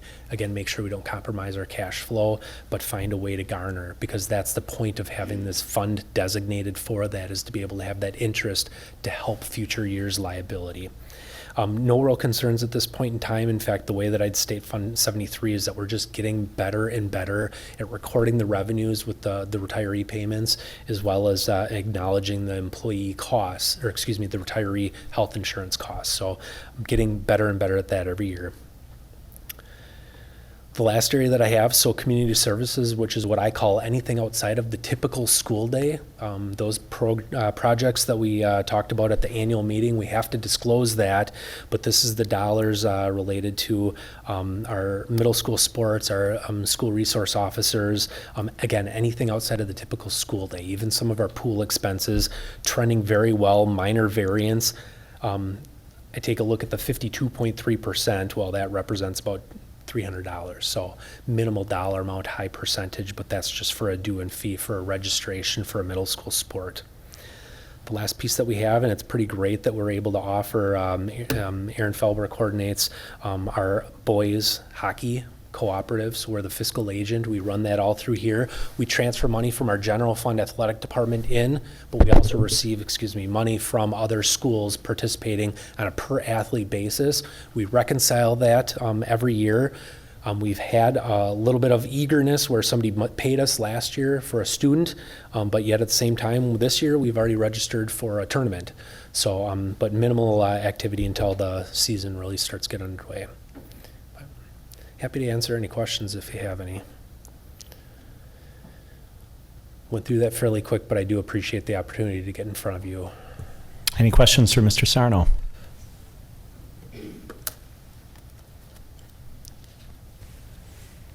Hearing none, I would move to accept the 2021-2022 fiscal year quarter one revenues and expenditures in the aggregate as presented. Is there a second? I second that. Thank you, Kurt. Motion and second to accept the revenues and expenditures in the aggregate as presented. Any final discussion? Hearing none, I think I don't need roll anymore, do I? Correct. All right, perfect. All in favor, please say aye. Aye. Any opposed? Motion carries. All right. Thank you, and I appreciate it. Next item on our agenda is West Wrestling request for out-of-state competition. And Laura, you're going to kick us off on that item? I am, but Wonderful. I get to invite Aaron Felber and Aaron Spaeth up to join me. Great. So I'm super excited because I get to share with you both a request and a celebration. As you know, our out-of-state trips are called extended field trips and require the permission of the school board for our students to cross state lines. We haven't been doing any travel, but we have a small group of students that have been invited. And what this is a wrestling tournament for our West wrestlers. And it will be just the varsity wrestlers that will go, and they haven't yet been identified. So tryouts are coming up. Yeah. And after tryouts, the varsity team will be identified. Those wrestlers will have the opportunity to participate in the Christmas tournament in Minnesota, given your approval of their out-of-state travel. This is an invitational and a really high level of competition. So again, our varsity wrestlers will participate because it's such a high level of competition. But if you recall, Aaron came before you last year with some celebrations with our West wrestling team and their placement at state and their winning of state. So some of your wrestlers are ranked in the nation, correct? Yeah, nationally ranked, currently. So the request before you is to allow for our varsity wrestling team from West Bend West to travel to Rochester, Minnesota in December of this year. We needed to come before you rather quickly because the invitational, the invite had been received, and we need to confirm our participation in that. The students would take the school vans, and our coaching staff will be chaperoning the field trip, or not the field trip, the competition. And I have shared with you two different itineraries. Right now, they have a tournament the night before they would need to leave to be in Minnesota. And if there's a change in that, then they would leave earlier the day before. But otherwise, they will leave on the 17th and then have their first competition on the 17th, correct? Correct. Have we ever had this opportunity before? Not that I know of. So I've coached 10 years and we have never been invited to this specific tournament. I believe this is the 35th year that they have ran it. Awesome. Yeah. Thank you. No, we haven't been invited in my 10 years that I've coached. This tournament's 35 years old, so it's I was told if they were to rank the depth of challenge in the high school wrestling tournaments, this would rank like 6th or 7th overall in the nation. Impressive. Congratulations. I can't think of a better place to be on December 17th than Rochester, Minnesota. Oh, balmy, beautiful. I mean, it really goes to your tenacity of sitting here for 3 hours waiting for this moment, really. So with that, I would love to make a motion to approve the West Wrestling varsity team travel to participate in the Minnesota Invitational Wrestling Tournament in December of 2021. I'll second. Oh, Aaron gets it. We'll give that one to Aaron. Motion and second to approve the West Wrestling varsity team travel. Any final discussion? Yeah, I just got a question. So how many state competitors last year for West? So we had 2 state champions and then a third athlete that took 5th at state. Currently, right now, we have 2 athletes ranked in the top, I think they're ranked 14th and 11th in the nation as sophomores. So the only kids ranked higher than them are seniors and juniors. And if you were to look at the D1 commits of those kids above them, they're all Division I wrestling schools. So this is truly, I think it's best for all of our kids. This tournament mimics what the Wisconsin State Tournament would look like with multiple day competitions, but it's also, it's just an experience for everyone that will compete at this tournament. It is that prestigious. I think it will help us with the rest of the season as well. You mentioned that you'll be using the vans for transportation. How about other expenses? How are those handled? Yeah, so we have a team fund that we do various fundraising. We've actually hosted regionals the last 3 years where we actually purchase all the concession stands, and then any money that we raise, we put to that team fund. So the hotels are going to be covered completely by the team fund. Transportation, that's included in their like the high school athletic. So it's no added. The only expense would be their own food, but we're talking wrestlers. They typically bring their own food because they can't just go, okay, in between matches, let's run to McDonald's. It's just not healthy. Let's just face it, we have to weigh in both days. So they're used to bringing their own food to the tournaments. That's nothing new. But that would be the only expense that we would be asked of the athletes. Everything else would be from our team money that we've earned hard. Thank you. Any additional questions? All right, we have a motion and second on the floor to approve the strip. I will call the motion. All in favor, please say aye. Aye. Any opposed? Thank you. The motion carries. Appreciate it, and good luck. Thank you. Thank you, everyone. Thank you, everyone.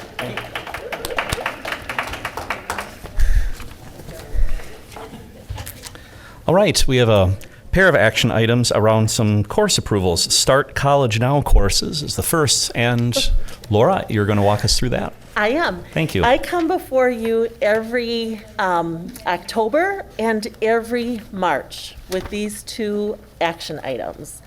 And one of them is to approve Start College Now courses, and that is the first one on your agenda.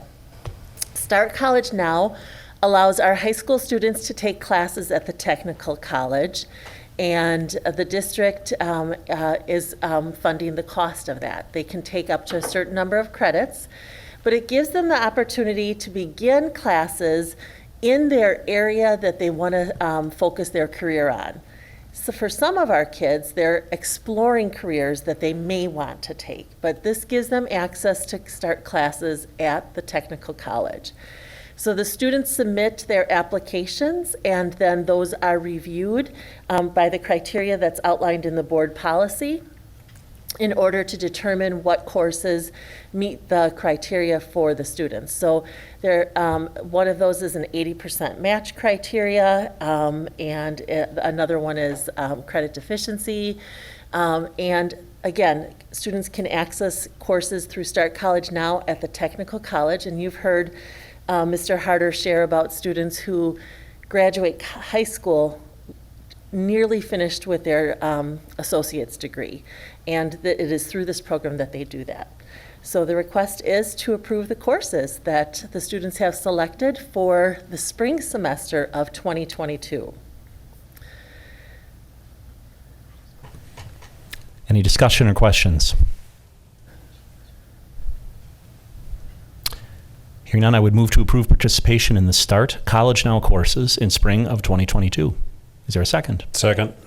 Nancy gets that one too. I'll break the tie. We'll give that to Nancy next time, Paul. Motion and second to approve participation in the Start College Now courses, spring of 2022. Any final discussion?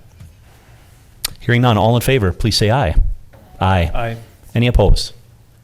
Motion carries. And then the next item is early college credit courses. Early college credit is a very similar program, but it applies to our four-year universities. So students can choose to take a class at a four-year university. And again, the district will pay for up to a certain number of credits. Their requested courses follow the same criteria as outlined in board policy. And the courses that are eligible for students to take are listed before you. Again, they're signing up for the courses by the start of October, and they don't start until middle or end of January. So some of those courses may not end up running.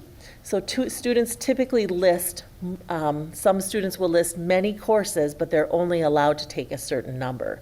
And the reason for that is it just gives them that option to have already approved other courses that they may fall into if something is canceled or if the schedule doesn't work out.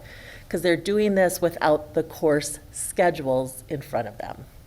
So again, the great opportunity, they can explore and get some of their gen eds done now while they're in high school. So when they enter into college after high school graduation, they are able to get into some more advanced level courses at the college level and focus on those degree specific ones. Laura, as the students decide on which class or classes they'd like to take, is parental consent required? How does parental consent is required? They have the form requires both student signature and parent signature. Thank you. Any other questions for Laura? I am surprised that there isn't more participation at virtual with virtual opportunities now with COVID. I'm surprised there is that an option for If that the for them university to. offers the class virtually, the students could sign up for that. Okay, and what if it's outside of Wisconsin? Would that still? I don't think our policy I haven't mentions had that anything about question. that. It does say Wisconsin colleges and It universities. does. Okay, good. Okay. Thank you. Yeah. Other questions? Hearing none, I would move to approve the participation in early college credit courses in the spring semester of 2022. Is there a second? Is this where I go? That's where you go. Your turn. Second. Thank you, Paul. Motion and second to approve early college credit courses. Any final discussion? All in favor, please say aye. Aye. Aye. Any opposed? Motion carries. Thank you Thank you, very Laura. much. Appreciate it. All right. I believe that takes care of our action items. So moving on to future agenda items. Reviewing our board meeting calendar upcoming. So the curriculum committee will meet on November 2. We'll have a regular board meeting on November 8, and another regular board meeting on November 22. And stay tuned for the location of those board meetings. But that obviously will be included in the meeting notice when it is posted. Any questions on the board calendar? Under items for follow-up and communication, I believe Ms. Justman had one item related to student discipline. Are there any other items for follow-up and communication at future items that you'd like to see on the agenda? And again, as just a reminder, this is not speak now or forever hold your peace. If something comes up, please notify Superintendent Wimmer or me, and we'll add that to the agenda. All right. Then our next item is to consider adjournment. And I would move to adjourn into executive session pursuant to Wisconsin Statute 19.851C to consider employment, promotion, compensation, or performance evaluation data of any public employee over which the governmental body has jurisdiction or exercises responsibility, and take any such action as necessary based on its discussion, namely compensation. Is there a second? Second. Thank you, Paul. Motion and second to adjourn into executive session. This one requires a roll call. Thank you for the reminder. All right. I will call a roll. Ms. Justman? Yes. Mr. Zweigert votes yes. Ms. Dove? Yes. Mr. Fisher? Yes. Ms. Schmidt? Yes. Mr. Rebholz? Yes. And Mr. Ongert is absent. That motion carries. We are now adjourned into executive session. Thank you again to everyone watching at home and those who came to visit with us today. We appreciate it. Have a good evening.